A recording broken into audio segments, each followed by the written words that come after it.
Start. ఒకసారి జాగ్రత్తగా చూడండి. మనం కన్సాలిడేషన్ చేస్తున్నాము. కన్సాలిడేషన్ లో ముందు మనం స్టెప్స్ మాట్లాడాము.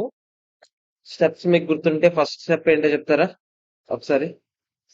First identify the share of parent company share ఎంత, NCI share, subsidiary share channel అని. సబ్సిడరీలో పేరెంట్ కంపెనీ షేర్ ఎంత, సబ్సిడరీలో ఎన్సిఐ షేర్ ఎంత. ఫస్ట్ ఇదైనా చేసింది డైరెక్ట్ గా షేర్ ఇస్తే డైరెక్ట్ గా ఉన్నట్టే. ఇవ్వకపోతే మీకు చెప్పాను, number of shares divide by total number of shares. అంతేనా? అప్పుడు మనకు పేరెంట్ కంపెనీ షేర్ వస్తుంది. సెకండ్ స్టెప్ లో ఎన్సీఏ షేర్ ఎలా కనుక్కుంటా చెప్పండి? 100% నుంచి పేరెంట్ కంపెనీ షేర్ తీస్తే ఎన్సీఏ షేర్ వస్తుంది. థర్డ్ స్టెప్ లో అక్విజిషన్ డేట్ ఎంత, ఫోర్త్ స్టెప్ లో కన్సాలిడేషన్ డేట్ అయిపోయింది. ఫిఫ్త్ స్టెప్ లోనే మనం రిజర్వ్స్ ని అనలైజ్ చేసాం. అనలైజ్ చేసేటప్పుడు ప్రీ అక్విజిషన్, పోస్ట్ అక్విజిషన్ గా డివైడ్ చేసాం. షేర్ క్యాపిటల్ జనరల్ గా మారదని చెప్పాము. ప్రీ అక్విజిషన్ రిజర్వ్స్, అదే రిజర్వ్స్ ని ప్రీ అక్విజిషన్ అనుకోండి, అది రిజర్వ్స్ అండ్ సర్ప్లస్ అయినా, రిటైన్ ఎర్నింగ్స్ అయినా, అదర్ ఈక్విటీ అయినా అన్ని కలిపేసి ఒక దగ్గర పెట్టేసేవారు. కానీ పోస్ట్ అక్విజిషన్ మాత్రం సెపరేట్ చేసేవారు. అంతేనా కదా చెప్పండి? ప్రీ అక్విజిషన్ లో తర్వాత ఏం చేసా, pre acquisition post acquisition divide చేశాక పోస్ట్ అక్విజిషన్ ఏదైతే ఉందో ఆ పోస్ట్ అక్విజిషన్ రిజర్వ్స్ లో ఎవరెవరికి రైట్ ఉంది చెప్పండి? పేరెంట్ కంపెనీకి రైట్ ఉంది, ఎన్సీఏకి రైట్ ఉంది. అంతేనా కాదా చెప్పండి? టైం ఒకవేళ ఇయర్ మధ్యలో అక్విజిషన్ జరిగితే మీకు గుర్తుంటే పోస్ట్ అక్విజిషన్ కనుక్కునేటప్పుడు మనం మంత్లీ బేసిస్ లోనో టైం బేసిస్ ఏదో ఒక అప్రోప్రియేట్ బేసిస్ చేసి మనం డివైడ్ చేసేవాళ్ళం. ప్రాక్టికల్ లైఫ్ లో అయితే డైరెక్ట్ గా ఉంటది మన దగ్గర.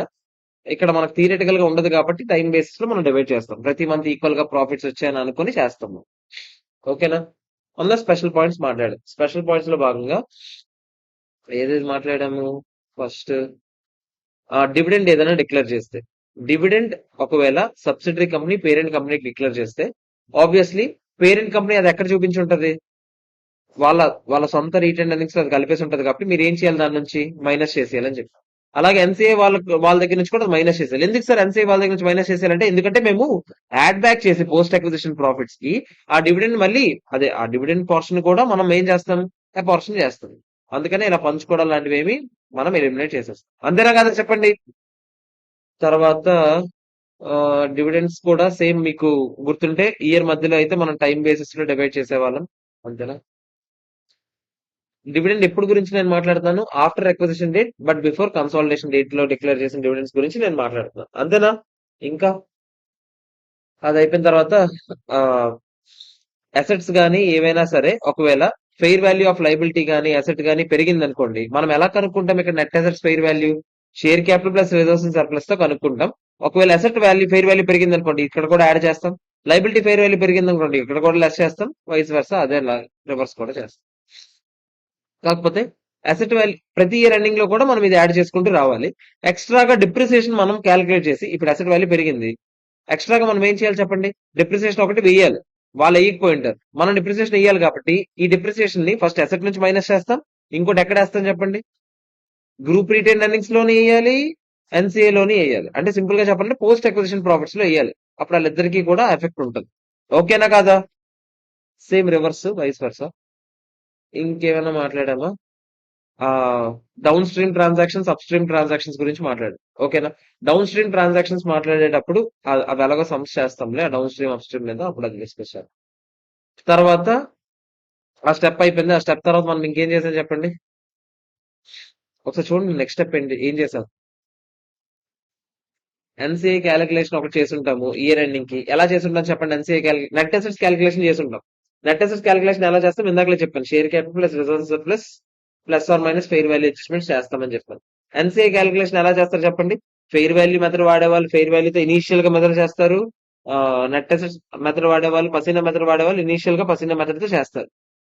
మళ్ళీ ప్రతి ఇయర్ ఎండింగ్ వాళ్ళకి ఏమేమి యాడ్ చేయాలి, ఏమేమి లెస్ చేయాలి? వాళ్ళ తాలూకా షేర్ ఆఫ్ ప్రాఫిట్ యాడ్ చేయాలి పోస్ట్ అక్విజిషన్ ప్రాఫిట్స్ లో. వాళ్ళ తాలూకా share of depreciation, additional depreciation ఉంటే మైనస్ చేయాలి. వాళ్ళు డివిడెండ్స్ ఏమైనా తీసుకుని ఉంటే అవి ఏం చేయాలి? మైనస్ చేసేయాలి అని చెప్పి. ఇది మనం ఎన్సీఐ ఇయర్ ఎండింగ్ లో కనుక్కునే విధానం. ఇంకా తర్వాత గుడ్ విల్ క్యాపిటల్ రిజర్వ్ ఎలా లెక్కెట్టచ్చు? మనం ఫుల్ గుడ్ విల్ మెథడ్ వాడొచ్చు, అది పార్షల్ గుడ్ విల్ కూడా రావచ్చు. ఎలా వస్తాయి చెప్పండి? ఫుల్ గుడ్ విల్ ఎప్పుడు వస్తుంది? ఎన్సీఐ ఫెయిర్ వాల్యూ మెథడ్ వాడే వాళ్ళకి ఫుల్ గుడ్ విల్ వస్తుంది. ఎన్సీఐ పసీనా మెథడ్ వాడే వాళ్ళకి పార్షల్ గుడ్ విల్ వస్తుంది అని చెప్పి. ఓకేనా? గుడ్ విల్ కి ఇయర్ ఎండింగ్ లో ప్రతి ఇయర్ ఏం చేయాలి చెప్పండి? అమార్టైజేషన్ ఏం జరగదు కానీ ఇంపైర్మెంట్ జరుగుతుంది. ఇంపైర్మెంట్ లాస్ వస్తే ఎవరెవరికి ఎఫెక్ట్ ఇవ్వాలి? ఇద్దరికి ఇవ్వాలి. కాబట్టి పోస్ట్ అక్విజిషన్ ప్రాఫిట్స్ లో మీరు ఎఫెక్ట్ అనేది ఇవ్వాలి. ఓకేనా కదా? తర్వాత పార్షియల్ గుడ్ విల్ అయితే ఇద్దరికి ఎఫెక్ట్ రాదు. అప్పుడు ఓన్లీ ఎవరికి ఇస్తారు effect? Only group retained earnings లో ఎఫెక్ట్ ఇస్తే సరిపోతుంది. ఓకే. ఇంకా నెక్స్ట్ స్టెప్ ఏంటి? బ్యాలెన్స్ షీట్ ఒకటి కన్సాలిడేట్ చేసేస్తాము. ఇంకేమైనా ఉండిపోయా చూడండి ఒకసారి. గ్రూప్ రిజర్వ్స్ కనుక్కున్నాము. అదే అవన్నీ డౌన్ స్ట్రీమ్ అప్ స్ట్రీమ్ ఇందులో చేస్తామని చెప్పారు. అంతే. ఒకసారి చూద్దాం ఇప్పుడు. ఫస్ట్ 8th క్వశ్చన్ ఒకసారి చదవండి ఫాస్ట్ గా. ఎన్ని క్వశ్చన్స్ ఉన్నాయి అన్నారు? 36 ఉన్నాయి. 36 ఉన్నాయి. 36 లో ఒక క్వశ్చన్ చైన్ హోల్డింగ్ తర్వాత చేస్తాం. 35 లో 7 అయిపోయి ఇంకెన్ని ఉన్నాయి? 28 క్వశ్చన్స్ ఉన్నాయి. చూసుకొని చేయాలి ఫాస్ట్. థియరీ క్వశ్చన్స్ అన్ని చిన్న చిన్న ప్రాబ్లమ్స్ ఉన్నాయి. బానే ఉంటది ఈ రోజు అన్ని. ఇది ఇస్తే 4 మార్క్స్ పక్కా. 4 మార్క్స్ ఇంకో ఆప్షన్ కూడా లేదు. 8th క్వశ్చన్ చూడండి. ఇవ్వచ్చు ఛాన్స్. కాకపోతే ఇప్పుడు మరి బిట్స్ వల్ల ఇస్తాడా లేదా తెలియదు. ఇక్కడ ఏంటో చూడండి. పేరెంట్ కంపెనీ రిపోర్టింగ్ డేట్ వేరే ఉందంట, సబ్సిడరీ కంపెనీ రిపోర్టింగ్ డేట్ వేరే ఉందంట. అప్పుడు ఏం చేయాలి అని అడుగుతున్నాడు. అంటే ఏంటి? Subsidiary company reporting date for example అది ఫారెన్ లో ఉందనుకోండి. సబ్సిడరీ కంపెనీ దాని రిపోర్టింగ్ డేట్ 31st డిసెంబర్ కి ఎండ్ అయిపోతుంది అంటే. పేరెంట్ కంపెనీ మన ఇండియాలో ఉన్నవన్నీ ఇండియాస్ ఫాలో అయ్యే వాటికి అన్నిటికీ ఫైనాన్షియల్ రిపోర్టింగ్ పీరియడ్ ఎప్పుడు? 31st మార్చ్ ఎండింగ్ అయినా. అప్పుడు అసెట్స్ లైబిలిటీస్ క్లాసిఫికేషన్ విషయంలో ఏమైనా తేడాలు ఉంటాయి? ఉండొచ్చు. ఎందుకు చెప్పండి? ఒకడు ఉన్నాడు, నాకు డబ్బులు ఇవ్వాలి. మీకు గుర్తుంటే కరెంట్ లైబిలిటీ, కరెంట్ అసెట్ కి నాన్ కరెంట్ అసెట్ కి తేడా ఏంటి చెప్పండి? కరెంట్ అసెట్ కి నాన్ కరెంట్ అసెట్ కి తేడా ఏంటని అడుగుతుంది. 12 మంత్స్ కన్నా లోపలే వచ్చేస్తే అది కరెంట్ అసెట్. 12 మంత్స్ దాటితే నాన్ కరెంట్ అసెట్. సేమ్ అలాగే లైబిలిటీ కూడా అంతేనా?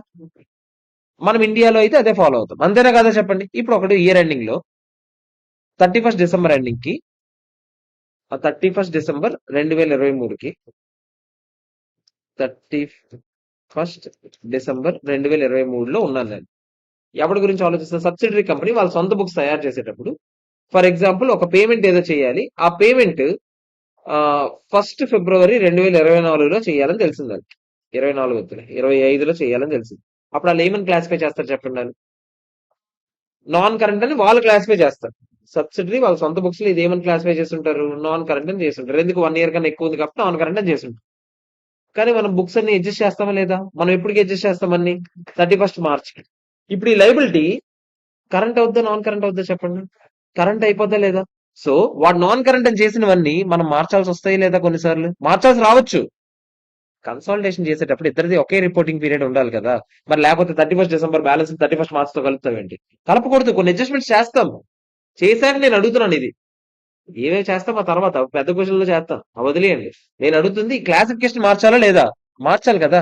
కరెంట్ ఉన్నవి నాన్ కరెంట్ అవ్వచ్చు, నాన్ కరెంట్ ఉన్నవి నాన్ కరెంట్ ఆడికే ఉన్నదంటే కరెంట్ అవ్వదులే. ఎందుకంటే వాడికే ఇప్పుడు ఫర్ ఎగ్జాంపుల్ 1st జూన్ 2025లో పే చేయాలనుకోండి. వాడికే నాన్ కరెంట్. మనకు ఆబ్వియస్లీ ఏమవుతుంది చెప్పండి? నాన్ కరెంటే అవుతుంది. అంతేనా కాదా? చెప్పలేం. వాడికి నాన్ కరెంట్ ఉన్నది మనకు కరెంట్ అవ్వచ్చు. కానీ వాడికి కరెంట్ ఉన్నది మనకి ఏమవుతుంది చెప్పండి? సచ్చినా కరెంటే అవుతుంది. అంతేనా కాదా చెప్పండి? ఇప్పుడు ఫర్ ఎగ్జాంపుల్ వాడి కరెంట్ ఎప్పుడు ఉంటుంది?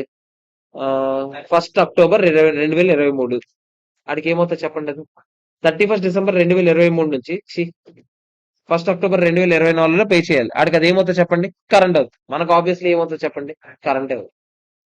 అంతేనా కాదా? Okay.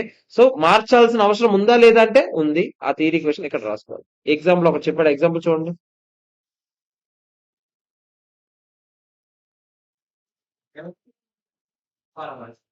Parent company reporting పీరియడే follow అవ్వాలి.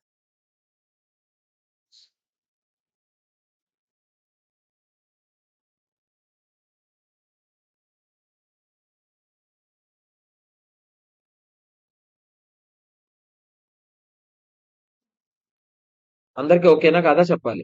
క్లియర్? ఓకే. మరి 9th వన్ చూస్తుంది ఏది? రెడ్ కలరా?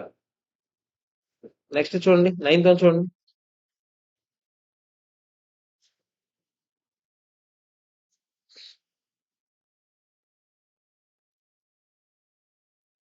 వాళ్ళు ఒక లాంగ్ టర్మ్ లోన్ తీసుకున్నారు. During the year ended 31st March 2002, it breached one of the conditions of the loan, as a consequence of which loan became repayable on demand on reporting date. వాళ్ళ reporting date ప్రకారం వాళ్ళది ఏంటి? 31st December ending. అంతేనా? వాళ్ళు 31 December ప్రకారం ఇంకా అప్పటికి conditions ఏం బ్రీచ్ చేయలేదు. వాళ్ళు ఏమనుకుంటున్నారు, ఇంకా నాన్ కరెంటే అనుకుంటున్నారు. కానీ మనం 31 మార్చ్కి వెళ్ళేసరికి ఈ మధ్యలో ఏం జరిగిందంట, ఏదో కండిషన్ బ్రీచ్ చేసామంట. బ్రీచ్ చేయడం వల్ల ఏమవుతుంది చెప్పండి, ఇమీడియట్ గా రీపేబుల్ అయిపోయిందంట. వాళ్ళ లోన్ అగ్రిమెంట్ అది అలా జరిగింది. ఓకేనా? మనం ఏం చేయాలి చెప్పండి, ఇప్పుడు కరెంట్ క్లాసిఫై చేయాలా లేదా? అంతేనా కదా? వాళ్ళకి అది నాన్ కరెంట్ కావచ్చురా. ఇప్పుడు వాళ్ళు మార్చరు అది, ఎందుకంటే వాళ్ళకి events occurring after the balance sheet date లో నాన్ ఎగ్జిస్టింగ్ ఈవెంట్ అవుతుంది. ఎందుకు చెప్పండి? 31 డిసెంబర్ రోజుకైతే ఏం జరగలేదు. 31 డిసెంబర్ తర్వాతే జరిగింది ఇదంతా. అంతేనా కాదా చెప్పండి? సో ఆబ్వియస్లీ వాడైతే నాన్ కరెంట్ లోనే చూపించుంటాడు, నాన్ కరెంట్ లైబిలిటీ అని చూపించుంటాడు. కానీ మనకు తెలుసు 31 మార్చ్కి వెళ్ళేసరికి ఆ కండిషన్ బ్రీచ్ చేస్తాము, దానివల్ల నాన్ కరెంట్ కాస్త ఏమైంది, కరెంట్ అయిపోయింది. సో మనం ఇప్పుడు క్లాసిఫై చేయాలా లేదా చెప్పండి కరెంట్ కింద? ఆడు అడుగుతున్నాడు. ఇప్పుడు మనం ఏమైనా క్లాసిఫై చేయాలా కరెంట్ కింద అంటే, మీకు ఇప్పుడే చెప్పాను కదా, లోన్ లైబిలిటీ కరెంట్ లైబిలిటీ కింద చూపించాలి. ఓకేనా కాదా? వాడి ఒకసారి ఆగండి. మళ్ళీ ఏదో జరిగింది, ఆగండి, ఇంకా ఏదో జరిగింది. ఇంకా చూడండి, ఏదో జరిగింది, అది కూడా చదవండి.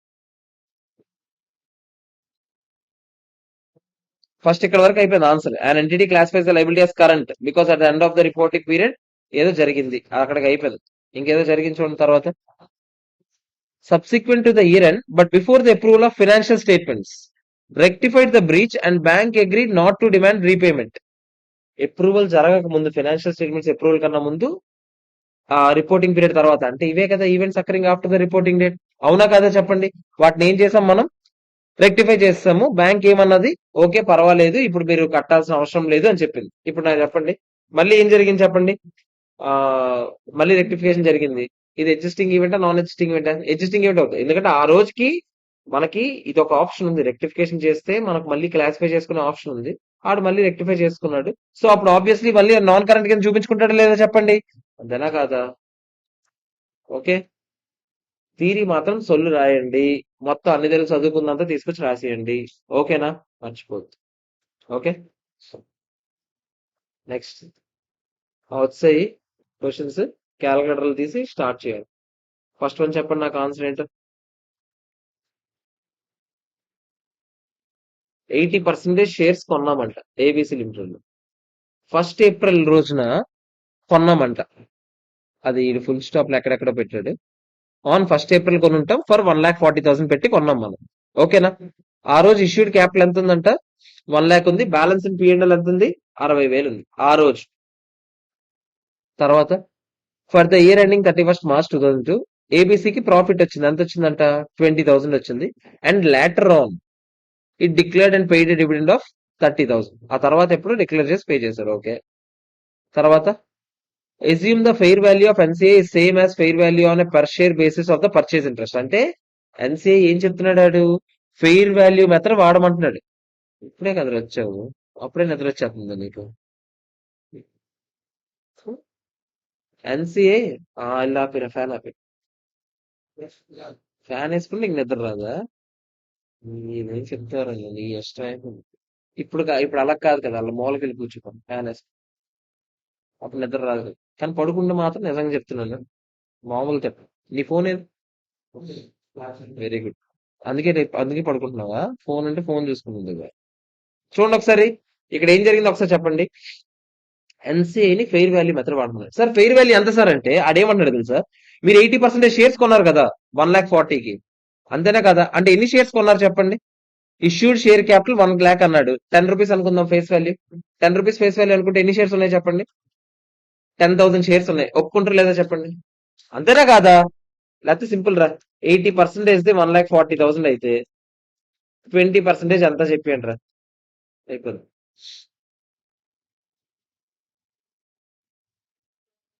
1,40,000 ఇంటూ 20/80 ఎంత చెప్తారా? ఈ 35,000 ఏంటి, ఎన్సీఏ తాలూకా వాల్యూ. ఓకేనా కాదా చెప్పండి? ఇంకేం చెప్పాడు? All net assets are identifiable net assets, there are no non identifiable net assets. Fair value ఇచ్చాడు ఎంతంట, 1,50,000. Okay, show by an entry how the dividend should be recorded in the books of XYZ limited. XYZ పేరెంటా పిల్ల? Parent. Whenever it is received after approval in the ensuing annual. ముందు దానికి dividend వచ్చింది కదా, మొత్తం ఎంత dividend declare చేశారు, 30,000. అందులో వీళ్ళకి ఎంత వస్తుంది చెప్పండి? వీళ్ళకి ఎంత వస్తుంది? 80% ఏనా? ఎంతో చెప్తారా? 24,000 ముందు వీళ్ళకి వచ్చేటప్పుడు వీళ్ళు ఎంట్రీ ఏం వేసుకోవాలి? కన్సాలిడేషన్ అడగట్లేదాడు. వాళ్ళకి డివిడెండ్ వచ్చింది కదా, వాళ్ళ ఎంట్రీ ఏం వేసుకుంటారు చెప్పండి? పేరెంట్ కంపెనీ డబ్బులు వచ్చాయి, cash account to P&L account ఏనా కాదా చెప్పండి? అంతేనా కాదా? నెక్స్ట్ ఏం అడిగాడు? What is the amount of NCA? ఇప్పుడే లెక్కెట్టాం ఎంత? 35,000 లెక్కెట్టి చెప్పారు కదరా మీరే. 35,000 ఎన్సీఏ. ఇంకేం అడిగాడు చెప్పండి? Also pass general entry on acquisition date. మీరు ఎంత పెట్టుకున్నారు? 1,40,000 పెట్టుకున్నారు. ఎన్సీఏ ఎంత? 35, అంటే మొత్తం 1,75,000. అగేన్స్ట్ కి ఎంత అసెట్స్ వచ్చాయి? 1,50,000. అంటే 25,000 ఏంటి? 25 ఏనా? 25,000 ఏంటి? గుడ్ విల్ ఏనా? ఎంట్రీ ఏంటి? Net assets, good will to cash to NCA. అంతేనా కాదా చెప్పండి? క్లియరా? ఇంకేం అడిగాడు? అంతేనా అడిగాడు? అంతే అడిగాడు, ఇంకేం అడగలే. వాళ్ళ NCA fair value year ending ఏమవుతుందో చెప్పండి. వాడు అసలు అడిగాడా? అడిగాడు. అండ్ 31st March 2002 కి ఏమవుతుందో కూడా చెప్పండి అని అడిగాడు. మీరు నాకు చెప్పండి, 31st March 2002 కి వాళ్ళకి ఏమైంది చెప్పండి? 25 డివిడెండ్ రాలేదు. డివిడెండ్ ఆ తర్వాత వచ్చింది. అయినా డివిడెండ్ వస్తే ఏంటి? అసలు డివిడెండ్ తో ఏంటి? మీకు ఏం చెప్పాను? డివిడెండ్ వస్తే ఇంకా మైనస్ చేసేమని చెప్పాను నేను. మీకు గుర్తుందా? డివిడెండ్ వస్తే మైనస్ చేసి పోస్ట్ అక్విజిషన్ ప్రాఫిట్స్ కి యాడ్ చేయండి, దాన్ని బట్టి డివైడ్ చేయండి అని చెప్పాను. ఆ డివిడెండ్ ఎప్పుడు ఇచ్చారు? 31st March 2002 తర్వాత ఇచ్చారు. నేను మీకు ఏ డివిడెండ్ గురించి చెప్పాను? అక్విజిషన్ డేట్ తర్వాత కన్సాలిడేషన్ ముందు గురించే మాట్లాడాను. ఇంకెవరైనా మాట్లాడాను నేను? సో అది పట్టించుకోకూడదు. ఓకేనా? కానీ 20,000 ప్రాఫిట్ లో వాళ్ళకి షేర్ ఉందా లేదా? ఎంత ఉంది షేర్? 20% ఉందా? ఎంత చెప్తారా? 4,000 ప్లస్ 35,000 ఎంత చెప్తారా? 39,000. డివిడెండ్ గురించి పట్టించుకోకూడదు. ఆ మధ్యలో జరిగిన మీటింగ్ లో ఏదైనా జరుగుంటేనే, డివిడెండ్ డిక్లేర్ చేసుంటేనే, ఆ మధ్యలో ఏ మధ్యలో అక్విజిషన్ డేట్ తర్వాత కన్సాలిడేషన్ డేట్ కన్నా ముందు ఏదైనా జరుగుంటేనే మీరు ఈ ఎఫెక్ట్లు ఇవ్వాలి గానీ ఊరికే ఎఫెక్ట్లు ఇచ్చి ఇక్కడ ఉంది కదా. ఓకేనా కాదా చెప్పండి? అర్థమైందా లేదా ఆన్సర్? చెప్పండి రా. 11th వరకు చెప్తారా? ఇవన్నీ కంటిన్యూషన్ కదా, నిన్న చూసాం. Continuing with above illustration, calculate the amount of NCA as on NCA method. అదే పసీనా మెథడ్ వాడమంటున్నాడు. పసీనా మెథడ్ ఏం చెప్పండి? ఐడెంటిఫైబుల్ నెట్ అసెట్స్ ఎంత? 1,50,000 లో 20% ఎంత? 30,000 అయినా కాదా చెప్పండి? ఎంట్రీ ఏంటి వస్తుందో చెప్తారా? 1,40,000 30, 1,50,000 20. అంతేనా కాదా? 30 ఉంటే మరి ఎన్సీఏ క్లోజింగ్ వాల్యూ ఏమవుతుందో చెప్పండి? ప్లస్ 4,000 యాడ్ అవుద్దా ప్రాఫిట్? ఎంత? 34,000. ఈజీ అయినా కాదా చెప్పండి రా. ఓకేనా కాదా? 12th వన్ ఏం చెప్పండి? రాజయ్య చెప్పు ఆన్సర్ 12th.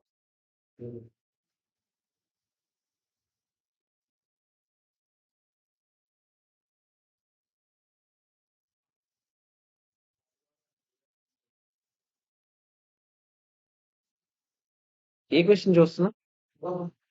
12th వన్ ఏంటి? 40,000 పాయింట్. ఆ పైన క్వశ్చన్ కంటిన్యూషన్. అక్కడ ఏం అడుగుతున్నాడు చూడు. Fair value of net identifiable assets 1,60,000 అంట. ఇప్పుడు ఎన్సీఏ వాల్యూ ఎంత చెప్పు? ఎంత? 32,000 ఎన్సీఏ. పర్చేస్ కన్సిడరేషన్ ఎంత? పర్చేస్ కన్సిడరేషన్ ఎంత? ఇందాకలే చెప్పాడు కదా, 1,40,000 అని ఫస్ట్ క్వశ్చన్ లో. అంతేనా కదా? మీకు వచ్చిన నెట్ అసెట్స్ ఎంత?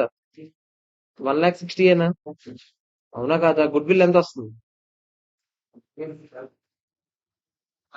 12,000 అయినా కాదా చెప్పండి? అంతేనా?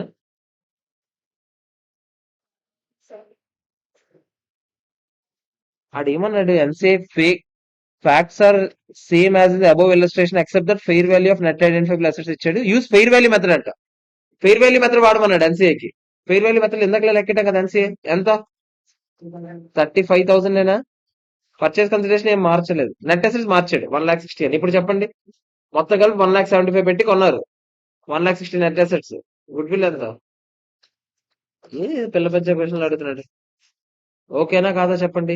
ఎన్సీఏ క్లోజింగ్ వాల్యూ ఏమవుతుంది? ఇందాకలాగే 35 ప్లస్ 4 39. ఓకేనా కాదా? నెక్స్ట్ క్వశ్చన్ రా. నెక్స్ట్ ఇది ఓకేనా? 13 చూడండి. మళ్ళీ సేమ్ అంట. మళ్ళీ ఫెయిర్ వాల్యూ ఆఫ్ 5 ఈసారి ప్రపోర్షనల్ షేర్ మెథడ్ వాడమన్నాడు. అదే ఇప్పుడు ఎందాక అన్నారు కదా, 32,000 అని చెప్పారు కదా. 32, 1,40,000, 1,60,000, 12. 32 ప్లస్ 4 36 అవుతుంది. చిన్నపిల్లల క్వశ్చన్లు రాండి. ఓకేనా కాదా చెప్పండి? క్లియరా కాదా? ఎవరికైనా ఏమైనా డౌట్ ఉంటే చెప్పండి ఫస్ట్. ఇది 14th వన్ చూద్దామా? జాగ్రత్త కదా, ఆవేశపడకుండా చూసి చెప్పండి. అదే మీకు మీకు చెప్పాను కదా, downstream upstream transactions వచ్చే చూడండి.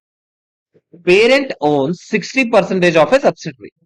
Subsidiary sells inventory to parent, అంటే ఇది అప్ స్ట్రీమా డౌన్ స్ట్రీమా? Upstream transaction. ఆగండి, ఎంత కమ్మిందంట? 35,000. దాని మీద ప్రాఫిట్ ఎంతంట? 15,000. అంటే ఒక ఒక ఇంటర్నల్ ప్రాఫిట్ ఉండిపోయిందా? ఎంత ఉండిపోయింది? 15,000. ఎవరి బుక్స్ లో ఉండిపోయింది? సబ్సిడరీ బుక్స్ లో ఉండిపోయింది. ఆ ఇన్వెంటరీ ఇంకా ఇయర్ ఎండింగ్ లో ఉందంట. అప్పుడే కదా మనకు బాధ. ఇయర్ ఎండింగ్ నమ్మేస్తే బాధ ఉందా? మీకు నిన్న చెప్పాను, బాధ ఉంటది అప్పుడు, ఉండదు. మరి ఇయర్ ఎండింగ్ లో అమ్మలేదు కాబట్టి ఇప్పుడు ఎలిమినేట్ చేయాలా లేదా చెప్పండి? అంతేనా కదా? ఎంత ఎలిమినేట్ చేయాలి చెప్పండి? 15,000 ఎవరి దాని నుంచి ఎలిమినేట్ చేయాలి చెప్పండి? సబ్సిడరీ. సబ్సిడరీ ఎందు నుంచి? పోస్ట్ అక్విజిషనా, ప్రీ అక్విజిషనా, ఎన్సీఏ షేరా, ఏంటో చెప్పండి? పోస్ట్ అక్విజిషన్ ప్రాఫిట్స్ నుంచి 15,000 తగ్గించాలి. ప్యారలల్ గా ఇంకోటి ఎక్కడ తగ్గించాలి చెప్పండి? ఒకసారి ఎఫెక్ట్ ఇవ్వకూడదు కదా, 2 టైమ్స్ ఎఫెక్ట్ ఇవ్వాలి కదా. ఏ అసెట్స్ నుంచి? సబ్సిడరీ అసెట్స్ లో ఇన్వెంటరీ ఉందా అసలు?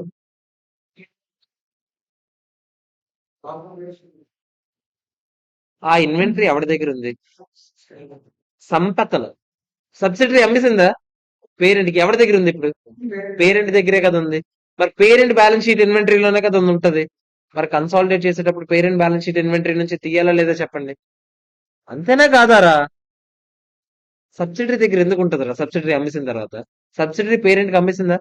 పేరెంట్ బ్యాలెన్స్ షీట్ లో తగలాడిందా అది? ఇప్పుడు ఇన్వెంటరీ కలిపేటప్పుడు రెండింటిని కలుపుతామా? అందులో కొంచెం అన్రియలైజ్డ్ ప్రాఫిట్ ఉండిపోయిందా? అది మైనస్ చేయమని చెప్తున్నాను. అక్కడ 15,000 మైనస్ చేయండి.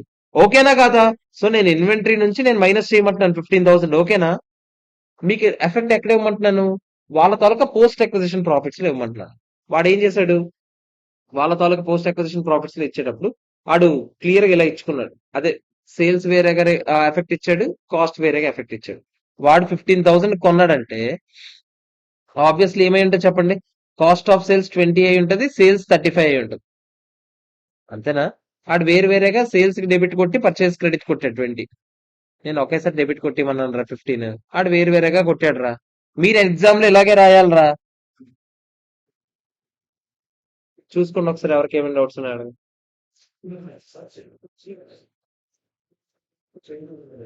ఎందుకు చేయకూడదు? సబ్సిడరీ సొంత బుక్స్ లో ఏం చేసిరు? నేను సబ్సిడరీ బుక్స్ అంటే రెండు కన్సాలిడేట్ చేసేటప్పుడు రెండు బుక్స్ నీ దగ్గర ఉన్నాయి కదా, అందులో దేంట్లో నుంచి తీయాలో చెప్తున్నాను. వాళ్ళు ఇండివిజువల్ గా ఎవరిది ఏం కెలకర్రా. ఇండివిజువల్ గా శుభ్రంగానే ఉంటారు వాళ్ళు. వాళ్ళు బాగానే ఉంటారు. మనం కలిపినప్పుడు మనమే అన్నిట్లో. డివిడెండ్ అప్పుడు ఏదైనా సరే విడివిడిగా ఉన్నప్పుడు మీరు మూసుకొని కూర్చోండి, ఏం చేయొద్దు. డివిడెండ్ అయినా సరే, డివిడెండ్ వాళ్ళకి ఇచ్చారు, మూసుకొని వేరు వేరేగా ఉన్నప్పుడు వేరు వేరేగా ఉంటాం అంతే. కలిపినప్పుడే మనలో మనకి ప్రాఫిట్స్ ఉండవు కాబట్టి ఇదంతా. ఓకేనా? చూడండి, ఏమైనా డౌట్ ఉందని చెప్పండి. మీకు గుర్తుందా? ఇప్పుడు ఆ 15,000 ఏదైతే తగ్గించాం ప్రాఫిట్, ఎవరెవరు భరించాలని చెప్పాను? ఇద్దరు, parent company and NCA in the ratio of their interest అని చెప్పాడు, చూసారా? ఓకేనా కాదా చెప్పండి? క్లియరా? నెక్స్ట్ క్వశ్చన్ వెళ్ళొచ్చా? మళ్ళీ చెప్తారా ఈ క్వశ్చన్? జాగ్రత్తగా ఆలోచన చెప్పండి. Reverse case. పేరెంట్ సబ్సిడరీకి అమ్మింది. ఓకేనా? సేమ్ ఇన్వెంటరీని తగ్గించాలి.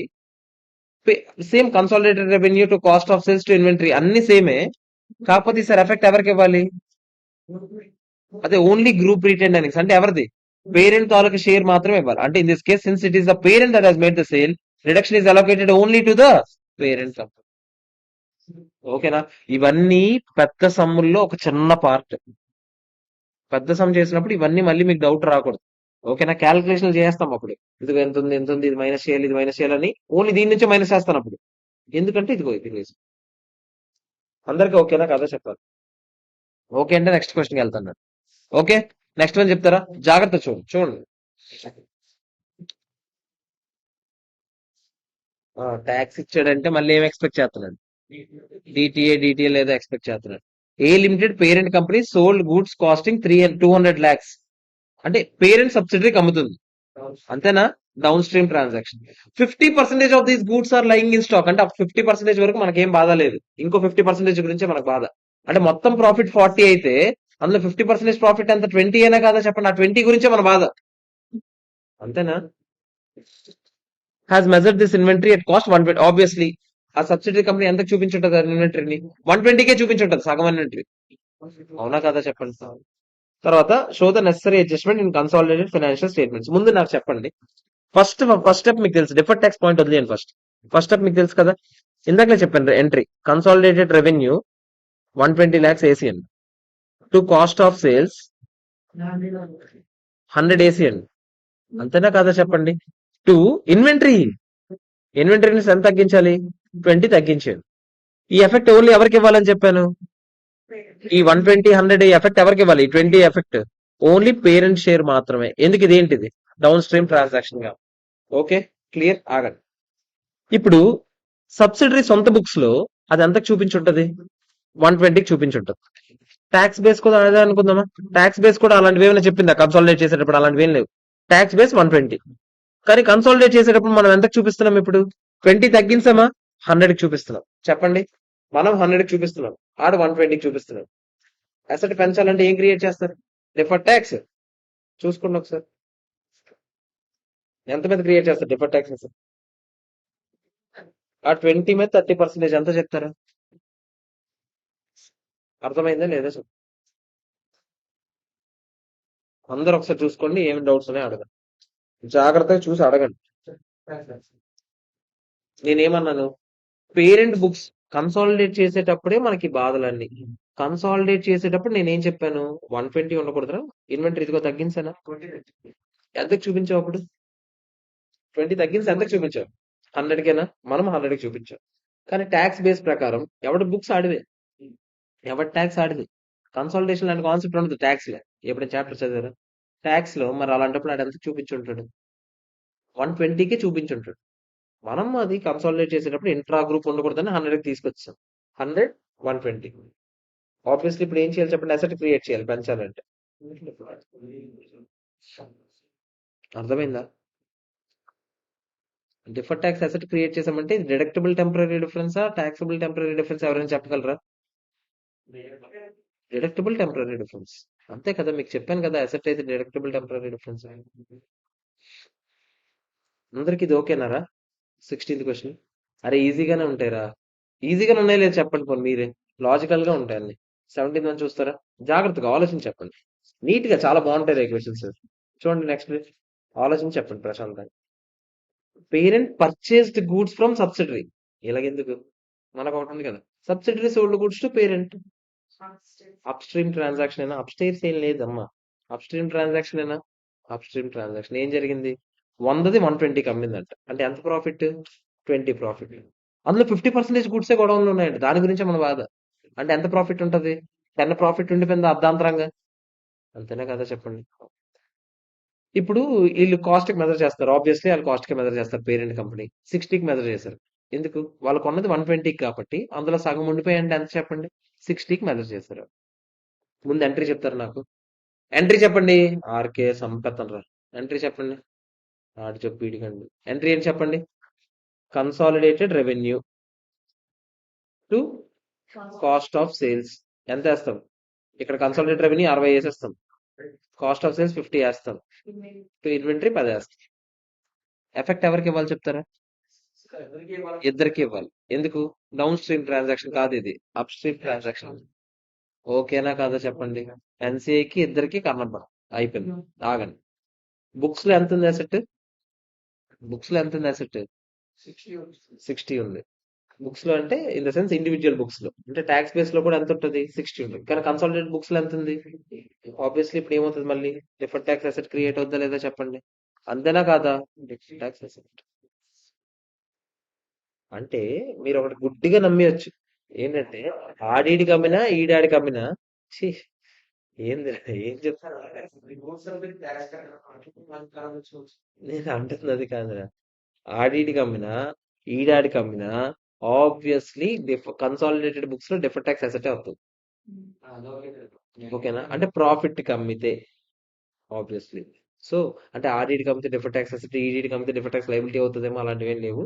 ఎవరెవరికి ప్రాఫిట్ కమ్మినా డిఫర్ ట్యాక్స్ అసెట్. ఓకేనా? క్లియరా? నెక్స్ట్ 18th అని చెప్తారా ఆన్సర్? చూసి జాగ్రత్తగా చెప్పాలి. పేరెంట్ కంపెనీ అసెట్ అమ్మిందంట, ఫిక్స్డ్ అసెట్ అమ్మింది. 100 ఎంతకు అమ్మింది? 120కి అమ్మింది. ఓకేనా? Capital equipment is recorded as PP, వాళ్ళకి కూడా అది పీపీఏ అని అంట. Okay, as B limited, by B limited. మనమేమో ఆ బిజినెస్ లో ఉన్నామంట. మనం business of selling capital equipment అంటే మనకు అదేంటి, నార్మల్ సేల్స్ అది. అర్థమైందా? మనకు అది నార్మల్ సేల్స్ రా, వాళ్ళకి అది పీపీ అయి ఉండొచ్చు కదరా. తర్వాత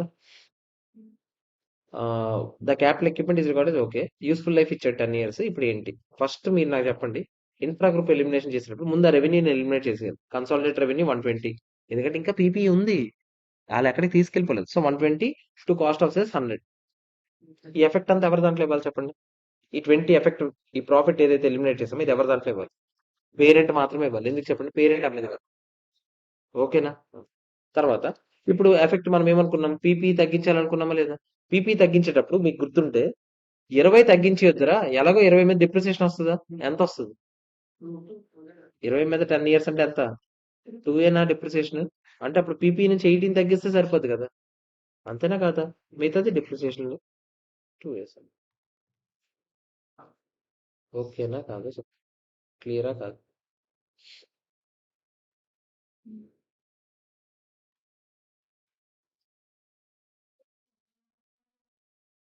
ఇన్వెంటరీ ఎవరు? మనం సేల్ కింద చూపించాం. పేరెంట్ కంపెనీకి నార్మల్ సేల్ అది, సబ్సిడరీ కంపెనీకి అది పీపీఏ అని అంట. ఇక్కడ ఏం లేదు. మనం మామూలుగా అయితే ఏం చేసేవాళ్ళం చెప్పండి? ఇలా వేసేవాళ్ళం కాదు. ఇక్కడ 20 వేసేవాళ్ళం, అంతేనా? 20 వేసాం అనుకో, తర్వాత ఏంటి? ఇప్పుడు ఈ 20 మీద ఎక్స్ట్రా మనం ఏం చేసాము? డిప్రిసియేషన్ అనవసరంగా వేస్తాం. ఎవరి దాంట్లో వేస్తాము? సబ్సిడరీ బుక్స్ లో డిప్రిసియేషన్ వేస్తాం. అవునా? దానివల్ల ఎవరు ఎఫెక్ట్ అయ్యారు? పేరెంట్ ఎఫెక్ట్ అయింది, అండ్ సే ఎఫెక్ట్ అయింది, అంతేనా? ఇప్పుడు నేను ఆ ప్రాఫిట్ ని వాళ్ళు వేసేయడం వల్ల ప్రాఫిట్ ఏమైంది? 20 మీద తగ్గిపోయింది. ఇప్పుడు నేను మళ్ళీ ఆ ప్రాఫిట్ ఏం చేయాలి? పెంచాలి. పెంచాలి కాబట్టి మళ్ళీ ఏం చేస్తాను చెప్పండి? మీరు వేసిన కన్సాలిడేటెడ్ ప్రాఫిట్ మళ్ళీ పెంచుతాను టు కన్సాలిడేటెడ్ ప్రాఫిట్ అనుకున్నాం, అదే. అంతేనా? ప్రాఫిట్ పెంచాలంటే ఆ, మీరు ఆల్రెడీ వేసిన, సారీ, పీపీ ఇప్పుడు తగ్గించాలి కదా. పీపీ మీరు ఏం చేశారు? మీరు ఏం చేస్తుంటారు? 120, మీరు 120కి చూపించారు. 120/10 వేస్తుంటారు, అంటే 12 వేస్తుంటారు డిప్రిసియేషన్. కానీ యాక్చువల్గా ఎంత వేయాలి? 10 వేయాలి డిప్రిసియేషన్. అంటే మీరు వేసిన డిప్రిసియేషన్ తగ్గించాలి నేను, అంతేనా? సో 2 డిప్రిసియేషన్ అని వేయాలి ఒక ఎంట్రీ. ఎంత వేయాలి చెప్పండి? 2 వేయాలి. మీరు డిప్రిసియేషన్ టు పీపీ అని వేసారా? అది రివర్స్ చేయాలి నేను. పీపీ టు డిప్రిసియేషన్ అది 2 2.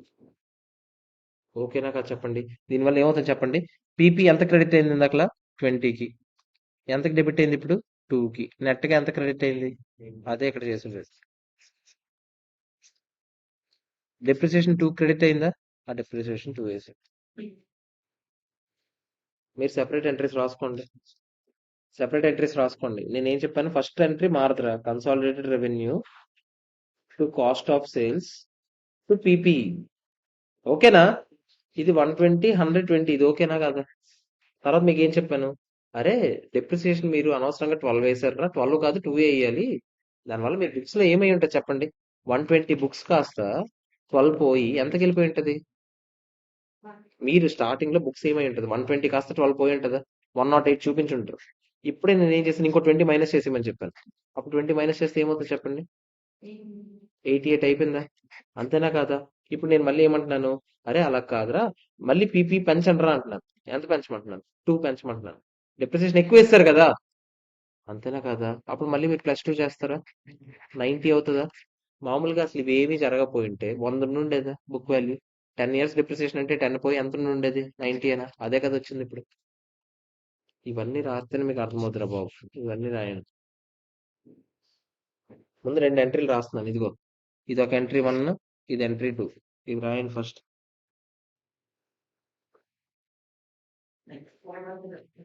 ఏది? ఒకటి రాస్తారు.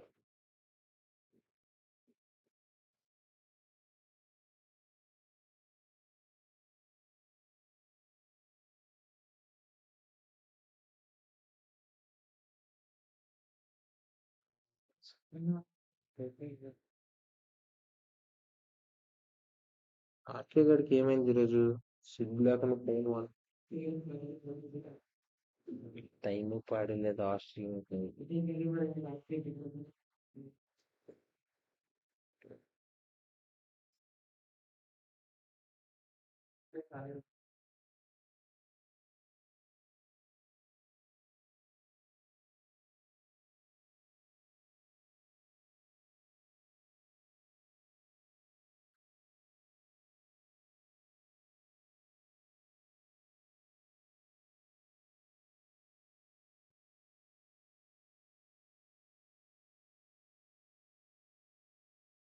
ఓకేనా?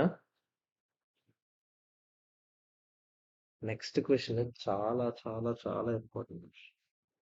ఇది మా అటెంప్ట్ వచ్చింది యాక్చువల్లీ. కింద ఎక్కడ ఆర్టీపీలో పెట్టుకుంటున్నాను.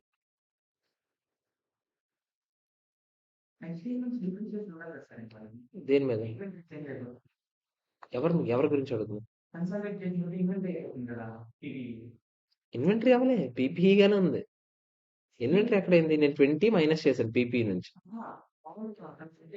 కన్సాలిడేట్ చేసేటప్పుడు అది అసెట్టే ఇంకా. కాకపోతే ఎంతకు ఉంది వాల్యూ? 120కి ఉండదు.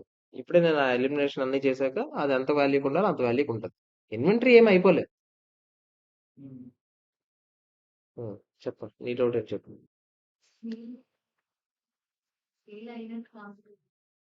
సేల్ అయినట్టు కాదని నేను ఎప్పుడు చెప్పలేదు. సేల్ అయిపోయింది కానీ మనలో మనకి ప్రాఫిట్స్ వద్దని చెప్పాను. నేను మనలో మనకి ప్రాఫిట్స్ ఉండకూడదనే ఉద్దేశంతో ఈ 120 100 కొట్టాను ఎంట్రీ.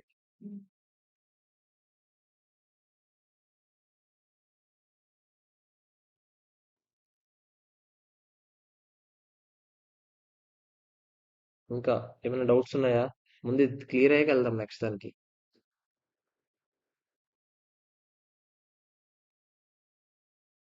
క్లియరా? నెక్స్ట్ దానికి వెళ్ళొచ్చు ఇప్పుడు. నెక్స్ట్ చదవండి. చాలా ఈజీ క్వశ్చన్.